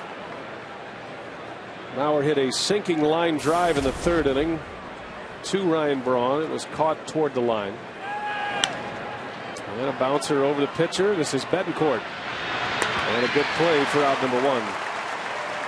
As we check in with Mark Concannon with a report from down on the farm. What do you have, Mark? Some good stuff, B.A. Cody Scarpetta, right-handed pitcher of Huntsville, Southern League Pitcher of the Week. Terrific stats from last week. He's done very well in 14 starts. And Tyler Thornburg, another right-hander, selected to the annual XM All-Stars Futures game at Chase Field. Look at his stats there. He has been promoted to Brevard County. The thing about Thornburg, guys, he hit 24 home runs at Charleston Southern University. That's still a school record, a pitcher with a little pop. Yeah, I can't wait to see him break into Double-A ball. That's where they start hitting for the first time if you're with a National League affiliate. Tyler Thornburg has been a huge story in the minor league system. He is 7-0 with a 1.57 ERA in 12 starts down in the Midwest League. So all of a sudden Thornburg is going to be promoted to Brevard County, and that's the progression typically for a player. Midwest League, Florida State League, and then you move up from there. Yeah, you got to be careful rushing guys through the minor leagues too quickly. You want to have them, go up gradually, go up through the ranks. Maybe have him play with, alongside of a lot of the teammates, like Braun Field or like Fielder and Ricky Weeks. Those guys, they went up to the minor leagues together. But you really, there's a lot of different instances where you have a player that really excelled early on in the low minor leagues. You bring them up too quickly. You bring them up too quickly into Double-A, Triple-A, and they all of a sudden they lose their confidence. They're not as successful. 76 strikeouts this year for Thornburg. Leads all minor leaguers. Matt Gamble continues to swing the bat well.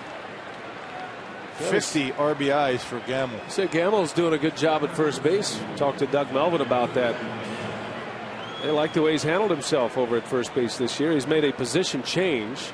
It's not that he couldn't go back to third base, but he's playing every day at first for Don Money's Nashville Sounds.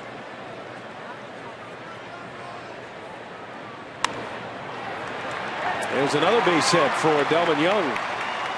That's twice now Young has singled off Randy Wolf, and on both occasions just shortening up his swing and slapping one to right center. Man, this time it was supposed to be a fastball in and was up a little bit. Delman Young, although he did get jammed a little bit, he's strong enough to be able to muscle that one over the head of Ricky Weeks and into center field.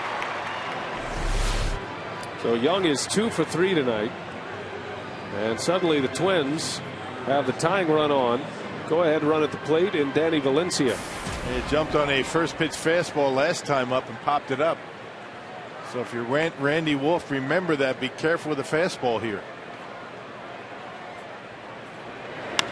And Valencia sends one deep to left field. Ryan Braun is back, and there it goes.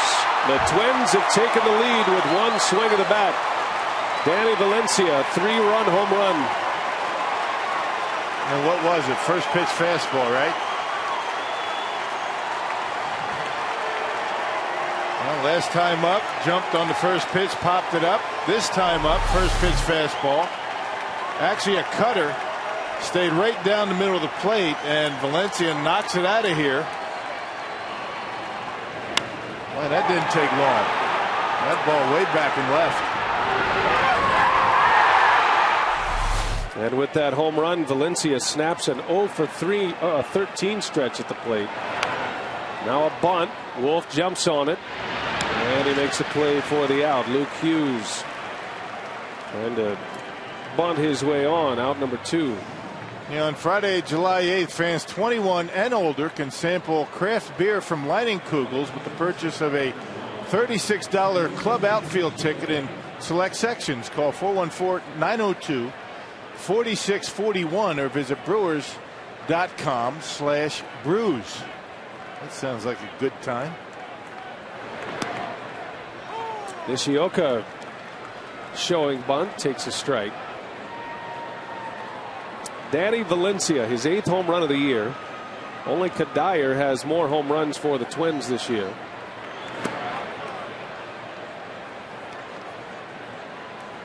And a quick strike for the Minnesota Twins.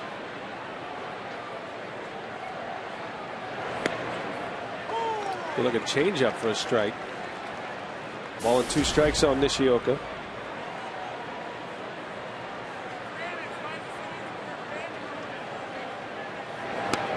And down he goes. Randy Wolf strikes out the Twins' number 8 hitter, but gives up a big 3-run homer to Danny Valencia. 3-2 Twins.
Reminding you to please play responsibly. By Airtran. Go, there's nothing stopping you. By the Miller Lite Vortex bottle. Taste greatness. And by Robert Hack Diamonds. See 10,000 pieces of jewelry this Sunday only. Under the lights of Miller Park, elsewhere in the major leagues, Roy Oswalt placed on the disabled list with the Philadelphia Phillies. He got roughed up yesterday.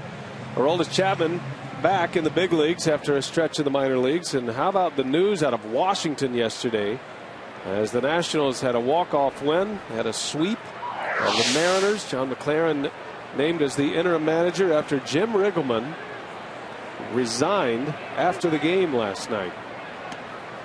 And the Washington Nationals, 1 game over 500, 8.5 games back. That was a stunner. Riggleman is a very well-respected manager, baseball man around the league. Surprising that he resigned. He was wanting to open up discussions for a contract extension. Mike Rizzo, the Nationals general manager, was not ready to have those discussions. And even though Riggleman is signed on a contract through this season, he walked away from the job. Yeah, I mean, that's not something you see very often. John McLaren, a longtime baseball man, he's going to be taking over for the Nationals, and that's a team that has been playing some pretty good baseball and just going to get better. Ryan Zimmerman back at it. He's back and healthy. Pitching staff has been pretty good. Surprise. Now the Nationals are in Chicago tonight. There was some talk. Mike Rizzo said he had a manager in mind that would be in place on Monday. That was his quote yesterday. McLaren takes over in an interim role. Nice pickup from Luke Hughes on a tough hop, and Corey Hart is retired.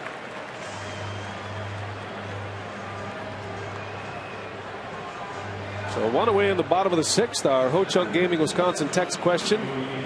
Sarah in Germantown, what are you guys going to wear with your green jackets tomorrow? That's right. It is Green Week here at the Milwaukee Brewers, and these are what we're going to break out tomorrow. Yeah, there they are, the green. Tradition unlike any other. I can honestly say that I've never owned a green jacket.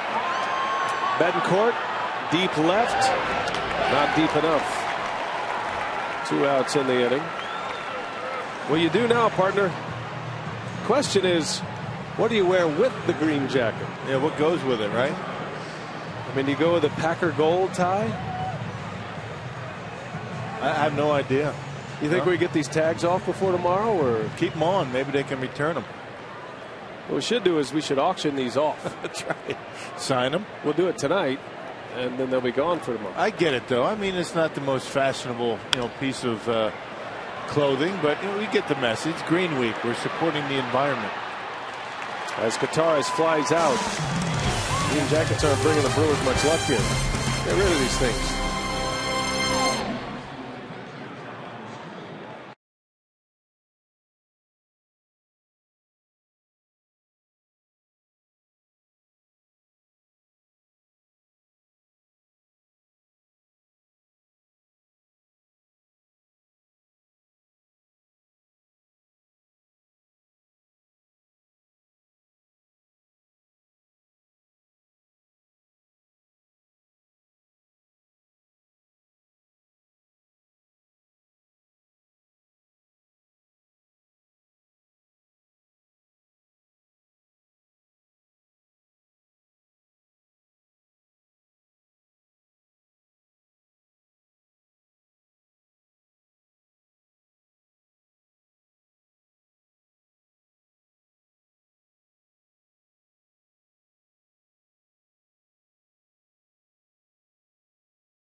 One top 7 or Toyota game summary. No score until the 4th. Corey Hart with a one-hopper to right over the wall. Pritzfielder score that made it 1-0. Then Ryan brought in the fifth.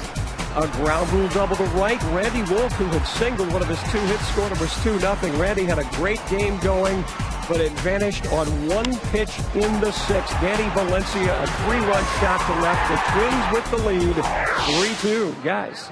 All right, Mark, thank you. We head to the 7th inning. Very pleasant night here on a Friday night in Milwaukee. The series will wrap up Sunday. And then the Brewers headed to New York. Got a date with the New York Yankees. Anxious to see the Brewer bats at Yankee Stadium. Hoping to see the Brewer bats at some point in this game. They've had their chances. Feels like they should have 5 or 6 runs against Scott Baker in this game, but only 2 on the board, and Twins were able to capitalize with a 3-run homer. Brewers have left 6 runners on base already through the first 6 innings. Hit 2 for 5 with runners in scoring position tonight for the Brew Crew. Both of the hits run scoring doubles. Baker has one of the 5 Minnesota hits, 1 out of 2. Matter of fact, the starting pitchers combining for 3 hits tonight of the 11 on the board.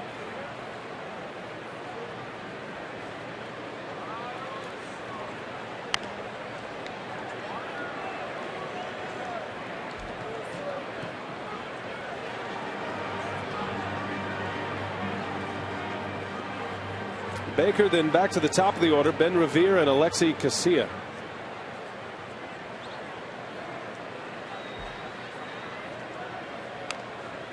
A slow curveball. Baker able to hang in there.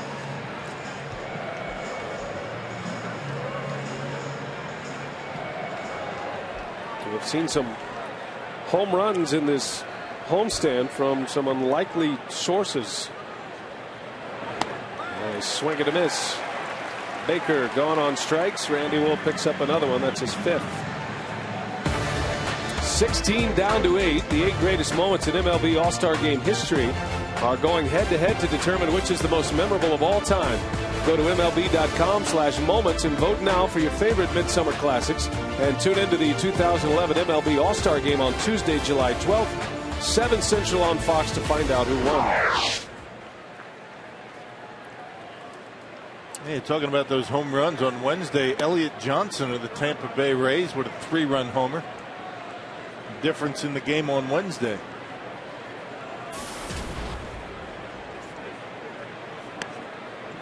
Brewers dropped 2 out of 3 to the Rays.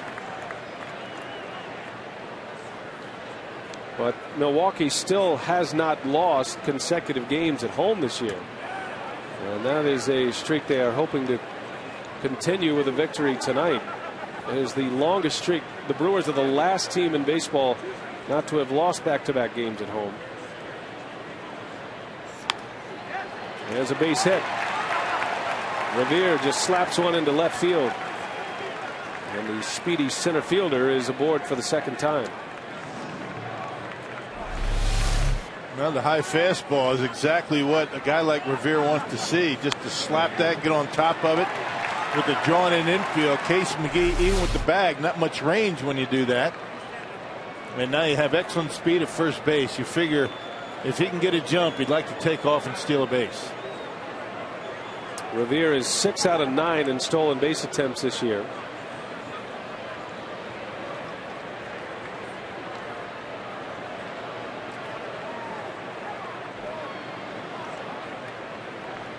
Alexi Casilla is 0 for 3.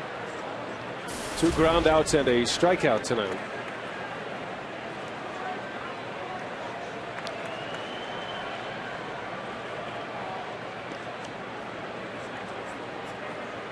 Pivotal inning for Randy Wolf. He is at 99 pitches. Hawkins out there to help him finish this 7th, just in case. Randy Wolf's spot in the batting order is due to lead off in the bottom of the 7th. Well, you know, Renicky and Kranitz would love to get him through this inning. Got Joe Mauer due next.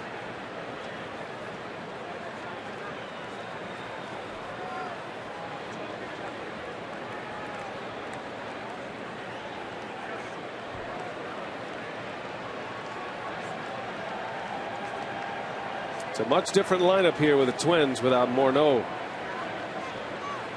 And Bernard Span. Span's still out with a concussion. He's been out since the 6th of June. He is throwing and expecting to start taking batting practice soon. Runner goes. Wolf back to second. They get the out there. Throw to first. In time. Casilla got a slow break out of the box. And Randy Wolf starts a 1-6-3 double play to get out of the inning, leaving Mauer waiting on deck.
We're going to the bottom of the 7th inning, and Randy Wolf's night's going to be done. Only giving up 3 runs in this one, but that big home run back in the 6th inning. Well, he's pitched so well, he'd like to take that pitch back because he left it up in the zone, and Valencia crushed it. But Randy pitched very well. He's pitched deep in the ball game. Now we just need to score some runs. Good pitchers duel, and two teams that, for whatever reason, like to play a lot of one-run games. They got him on the slate here, and Randy Wolf giving up a 3-run home run. That's been it so far.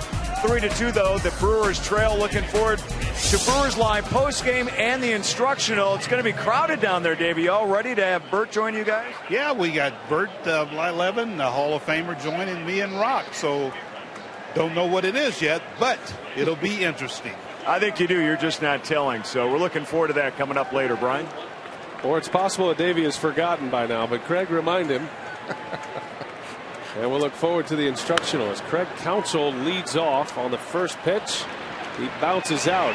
Suddenly Scott Baker is locked and loaded here. Randy Wolf giving up the home run to Valencia. So take you back to the double play ball. Casilla looked like he, on his follow through, hit his ankle with a bat. Well, I'll tell you what, I mean, you got to have a better effort down the first baseline, because Ricky Weeks had pretty much given up on the double play. He was satisfied with the out at second, but once he saw that Casilla wasn't getting down the line very well, he decided to make the throw, and he was able to turn it. And that was a 1-4-3 double play. Weeks was over to cover the bag with the runner on the move. And it ended up as a double play, leaving Joe Mauer standing in the on-deck circle. Now the pressure is on Milwaukee's offense as they bat for the 4th time against Scott Baker. And Baker just continues to throw the baseball well. Randy Wolf as well. He made one mistake. That was that first pitch cut fastball to Valencia. He hit out of the ballpark. Other than that, he was very good once again. Weeks gets sawed off, and he'll shoot one to right, a base hit. So the tying run is aboard. And Nigel Morgan coming up with one away. And talking about strong hitters, and Ricky Weeks is one as well. That breaking ball got in on his hands, but watch the way he pulls the hands in and shoots it into the opposite field. And Baker got him down on the trademark, but Ricky's strong enough to muscle it out there into the outfield. 2 hits tonight for Weeks. He's been aboard all 4 times with 2 hits, a walk, and a fielder's choice. So again, the question is posed. Does Weeks run here? He's been up in this spot with Nigel Morgan on 4 different occasions tonight. And Morgan drops down a beautiful bunt. Baker throws, low throw, safe at first. Nigel Morgan bunts for a hit. 2 men are on with just 1 out, and Ryan Braun coming up. Beautiful bunt. He loved the idea. Worst case scenario, you get Ricky into scoring position. But with Nigel's speed, he puts the pressure on Baker. Well, Baker knows he has to be quick and makes a bad throw. Might have been safe anyway. Would have been close. Looks like he might have been out, but I believe Nigel gets a base hit.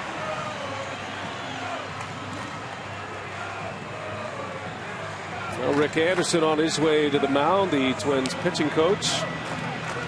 Baker sitting at 92 pitches here in the 7th inning.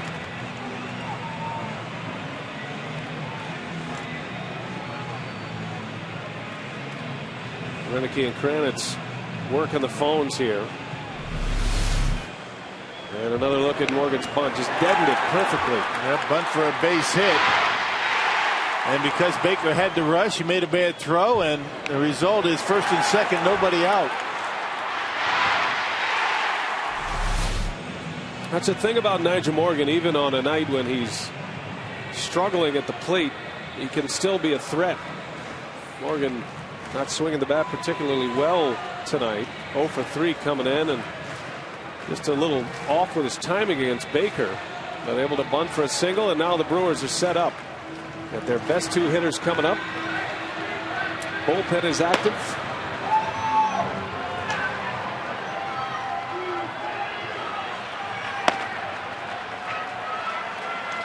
It's going to be Baker to face Braun, however. Ryan doubled in a run in the 5th. The second Milwaukee run. Baker did get him on a ground ball double play in the 1st inning. And that's what the Twins are hoping for here in the 7th.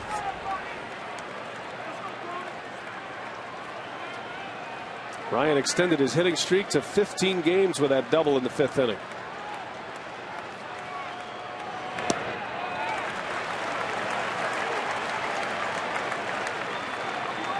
Baker has walked 4 tonight, one of those intentional.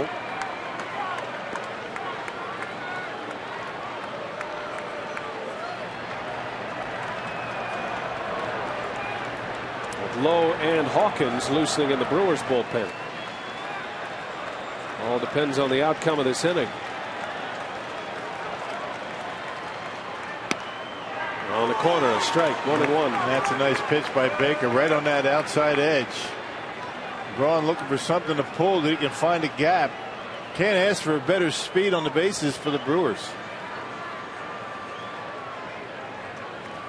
Remember Gardenhire's outfield positioning, playing deep out there, trying to cut off the extra base hit. Tying run at second, go ahead run at first. Braun would love him to just jog around. He shoots one foul at a good pitch to hit. 1-2 the count. Yeah, they're giving Braun a lot of room in that left center field gap, which gives you some indication as to how they're going to pitch him. They'll try to get him out of the way, show him fastballs in for effect. Straight away and left and right. And they've got the center fielder Revere shaded around toward right center.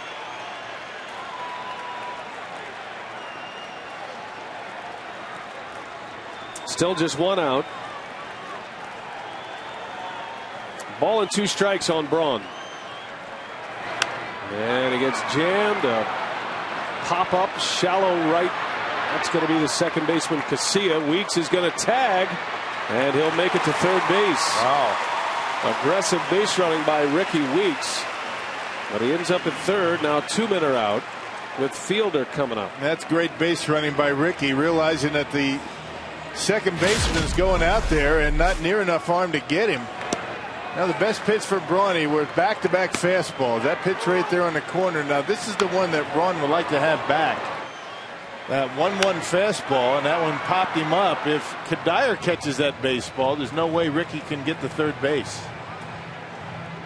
That's great base running right there by Ricky. And that's it for Scott Baker. So Gardenhire goes to the bullpen. Lefty on lefty coming up with Fielder. We'll set up the new hurler when we come back.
Go ahead run at first, but 2 men are out. And Ron Gardenhire going to his bullpen.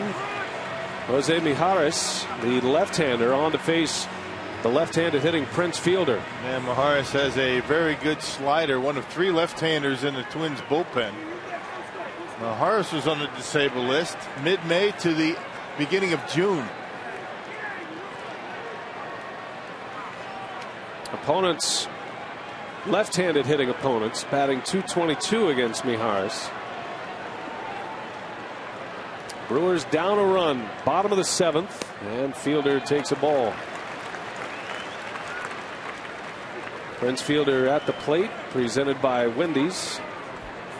Twice walked by Baker. He was pitched around in the 4th inning, scored the first run, then he was intentionally walked in the 5th.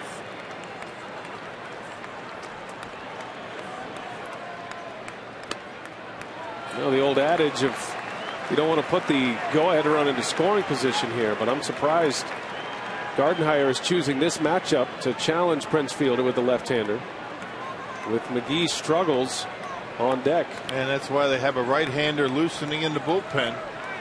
Prince hitting almost 300 against lefties. He's been very good against southpaws this year. And now he is in a hitter's count. The 2-0. Fielder takes ball 3. Well, you know you're going to get the green light if you're Prince Fielder right here. I mean, those are good numbers against lefties for Prince. He loses a little bit of power against lefties, but that 300, 299 batting average, nothing to sneeze at. Fielder has had the green light on 3-0 counts plenty of times this year. Actually has a home run on a 3-0 count this season. Takes it all the way, takes a strike right down the chute. Randy Wolf could still be the winner in this game if the Brewers can take the lead and hang on. Right now he's on the hook for the loss.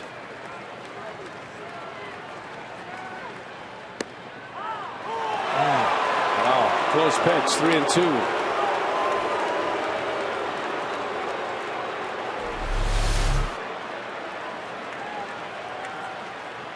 Yep. Well, back to full. Nigel Morgan will take off with the pitch at first. He's the go-ahead run. 3-2. Fielder rips one. Base hit right field line. It'll go to the wall. Weeks scores. Here comes Morgan. And he will score. Prince Fielder delivers again. Milwaukee has the lead 4-3.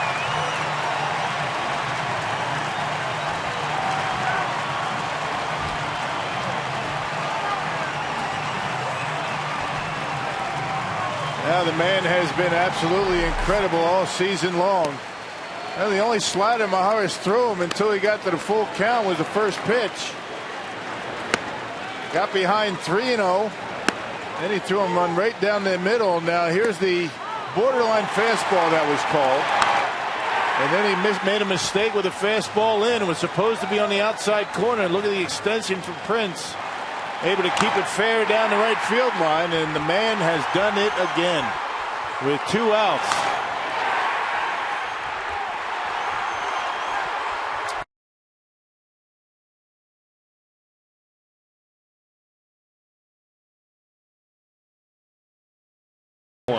What a season. We'll take a break, set up the new pitcher when we come back.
In baseball this season than Prince Fielder, and he just delivers in a big way with a 2 RBI double, giving the Brewers the lead in the bottom of the 7th inning. Alex Burnett is on to pitch to Casey McGee. Still 2 men out. Fielder at second. 4-3 Milwaukee here in the home half of the 7th. Fielder with his 40th extra base hit leads the National League. Now you make a mistake, inside on Prince, and you will pay dearly. The fastball is supposed to be on the outside corner. Mijares missed by the entire width of the plate, and he doubled down the line. You don't make mistakes to Prince.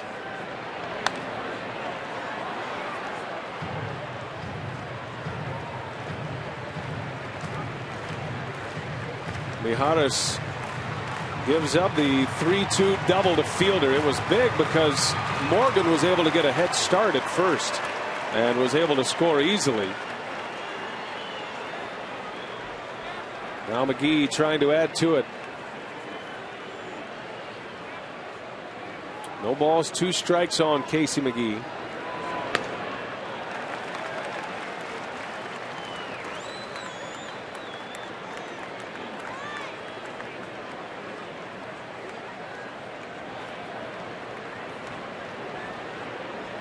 Fielder's got a big lead out at second, and he'll be off with a crack of the bat. Should be able to score on a base hit.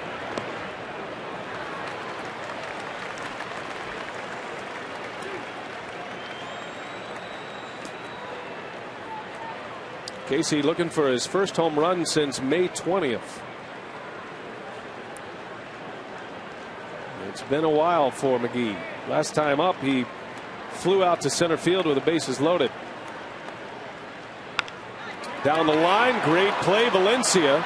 And a long throw is just in time. Valencia's having a nice ball game. But there is the clutch daddy, Prince Fielder. A 2 RBI double for 3 Brewers.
Double gives the Brewers the lead as we head to the 8th inning now. And our Miller Lite, what's on tap? The Brewers and the Twins will do it again tomorrow. 5:30 is airtime. Giovanni Gallardo on the mound for Milwaukee against Francisco Liriano for the Twins. Sunday is a matinee. It is Narveson against Pavano. Off day Monday. The Brewers head to Yankee Stadium Tuesday. And the rotation is set for the Yankee series with Greinke, Markham, and then Randy Wolf. Randy Wolf is in line for the win, but the bullpen will have to take it the rest of the way. Cameron Lowe first out of the pen. He'll work the 8th, and he'll have Joe Mauer, Michael Kadire, and Delman Young. Through a scoreless inning against the Rays on Tuesday night, a scoreless 8th inning. He's tied for second in all of baseball with 39 appearances so far this year. Mauer is 0 for 3. 2 ground outs and a line out. Hit a slicing line drive to Braun in left field back in the 3rd inning. His best bolt of the night. Brewers would love to get through interleague with the Twins before Joe Mauer figures it out at the plate. He's still trying to get his timing together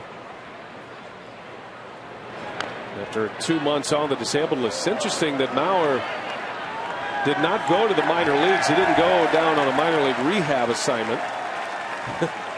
As Mark Ananasio comes up with a foul ball. I'm guessing he has a few of those. Saved his wife down there. Well done, Mark. Yeah. Give that to Debbie. Yeah.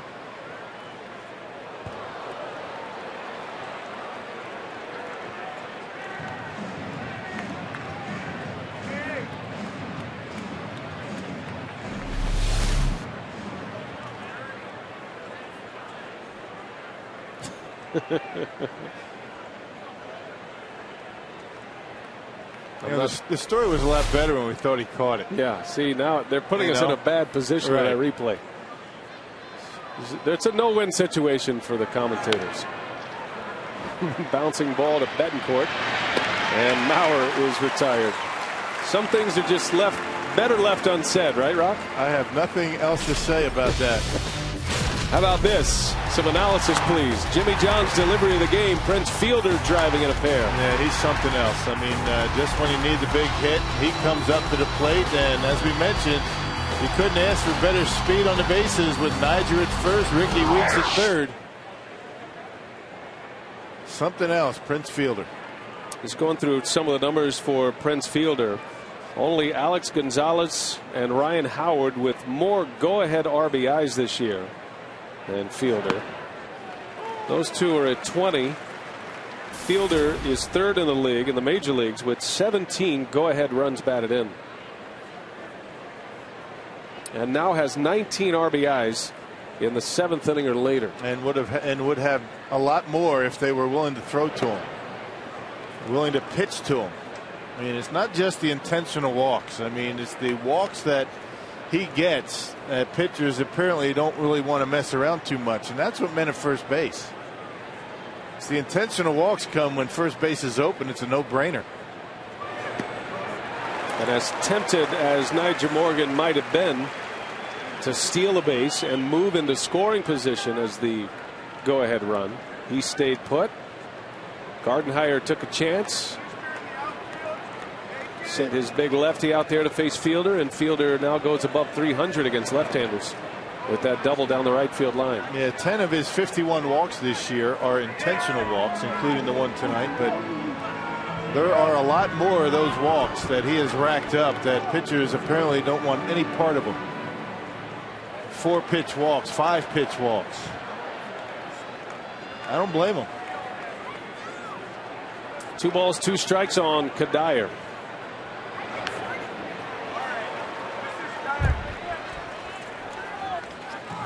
Kadire is hitless tonight. He's been walked twice. He was on when Valencia went deep in the 6th inning. John Axford getting ready. Maybe we've seen this the last few games. Axford getting loose in the 8th. Oh, Cameron Lowe makes Kadire look bad. Sweeping breaking ball. And 2 quick outs for Cameron Lowe in the 8th. Well, sometimes with Lowe, the way that sinker moves, it's tough to tell between the slider and the fastball. That ball just drops off the table right on the outside corner, and Kadire just waves at it. Kadire's 12-game hitting streak in jeopardy. So 2 gone. Here is Delman Young. And a first pitch breaking ball for a strike. Lowe last pitched on Tuesday when a scoreless inning with a strikeout. Issued a 2-out walk against the Rays, but held him down in the 8th, setting up Axford's save. 0-2. Lowe was impressive in Boston in the lone win, protecting a Randy Wolf lead in that game at Fenway on Saturday. Retired the side in order. And he's got the side in order here in the 8th. Cameron Lowe, impressive. 1-2-3 inning with a couple of strikeouts. To the bottom of the 8th we go. Milwaukee 4, Minnesota 3.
inning.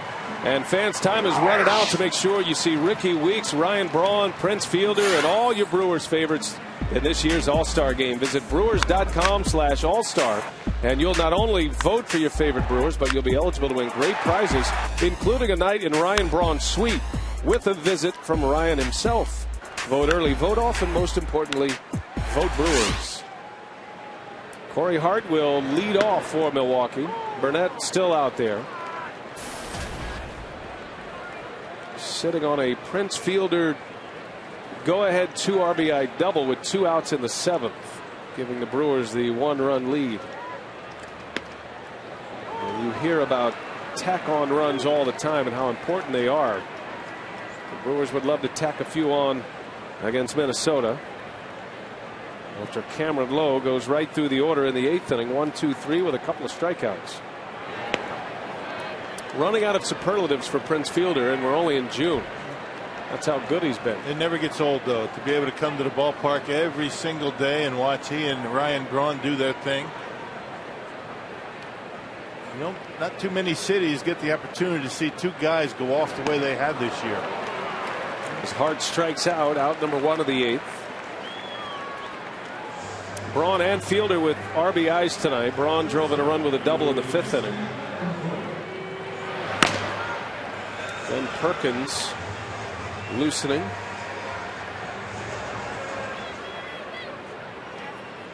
How many left-handers the Twins have in their bullpen right now? 3. Yep. Phil DeMatre. You've already seen Mijares and Glenn Perkins. Betancourt on the first pitch, out to Revere. 2 outs. I know the Twins were expecting Jim Thome to return tonight. They were hoping he'd return tonight. Then out with a back injury, a quad injury. Actually got an epidural injection in his back. That's a big bat that the Twins are without, but certainly hampers Gardenhire's lineup when they come into a National League ballpark. Much like the Rays having to use Johnny Damon in left field, not to have that big bat in their lineup. Certainly not going to play Thome in the field. He doesn't even own a glove, I don't think, anymore.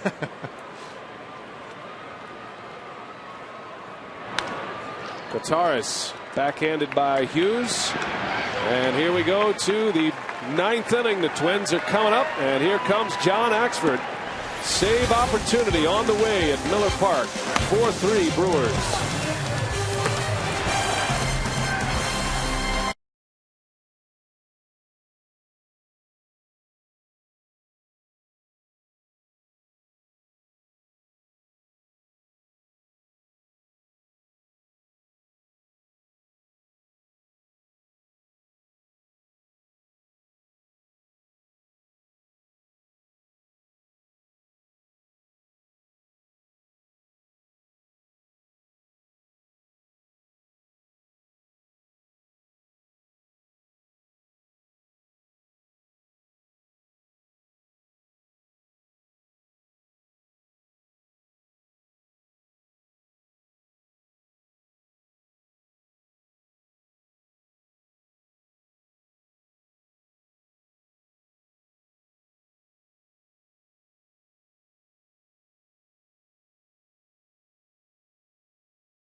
John Axford on the pitch for Milwaukee, their closer, and he is 19 out of 21 in save opportunities this year, but his last 22 off the charts. He has an earned run average under 1 and 14 saves in those last 22 games. Also a couple of wins, Rock.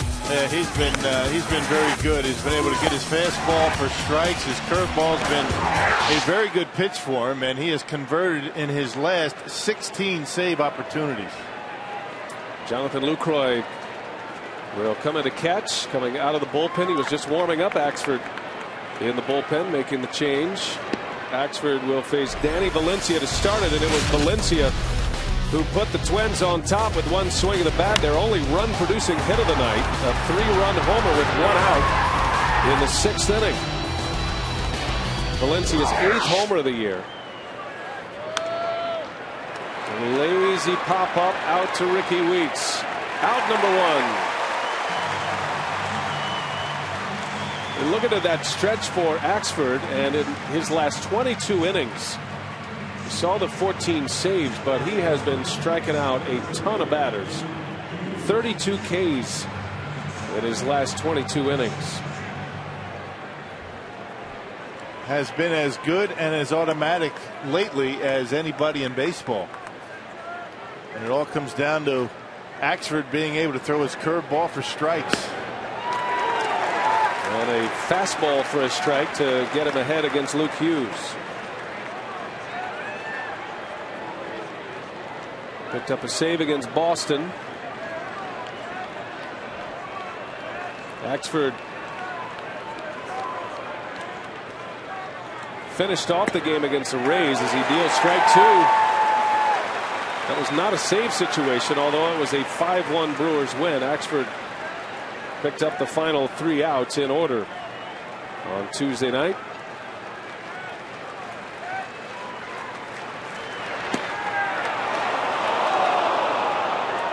Hughes didn't chase.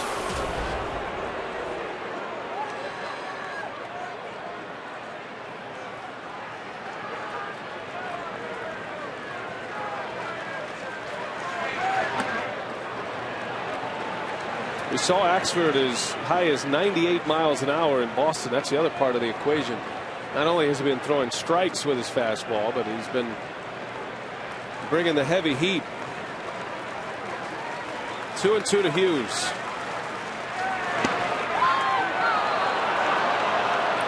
Count goes full, 3-2.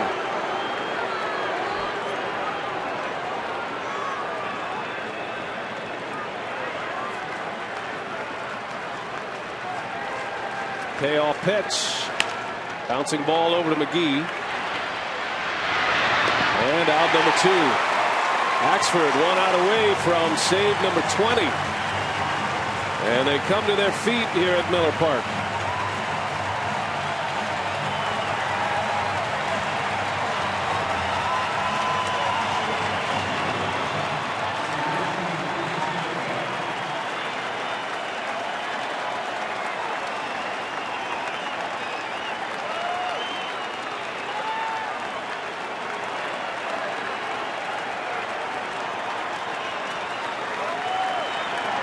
Nishioka, the switch hitter.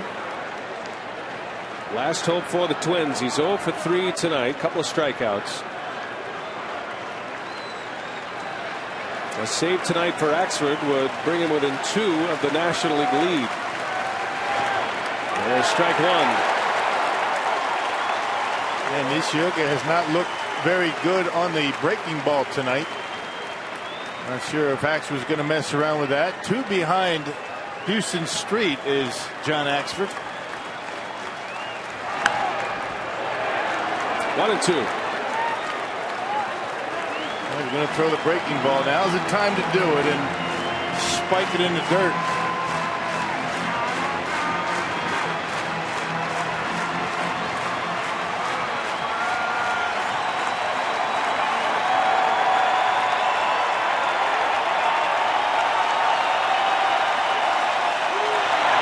And down he goes. Axford dropped the hammer on him. And the Brewers win tonight. Prince Fielder had the big hit. A 2-out, 2-strike, 2 RBI double in the 7th inning. Our Menards player of the game. The Brewers win 4-3. Randy Wolf the winner. John Axford picks up save number 20. What a ball game tonight at Miller Park. Much more still to come on this game. Craig Kashawn, what do you have coming up on Brewers Live? Well, we're going to go over a perfectly written script for a Brewer victory, especially starting out this series here at Miller Park against the Twins. Well done interleague style. We'll hear from Ron Leneke and the winning Brewers when we come back on Fox Sports Wisconsin.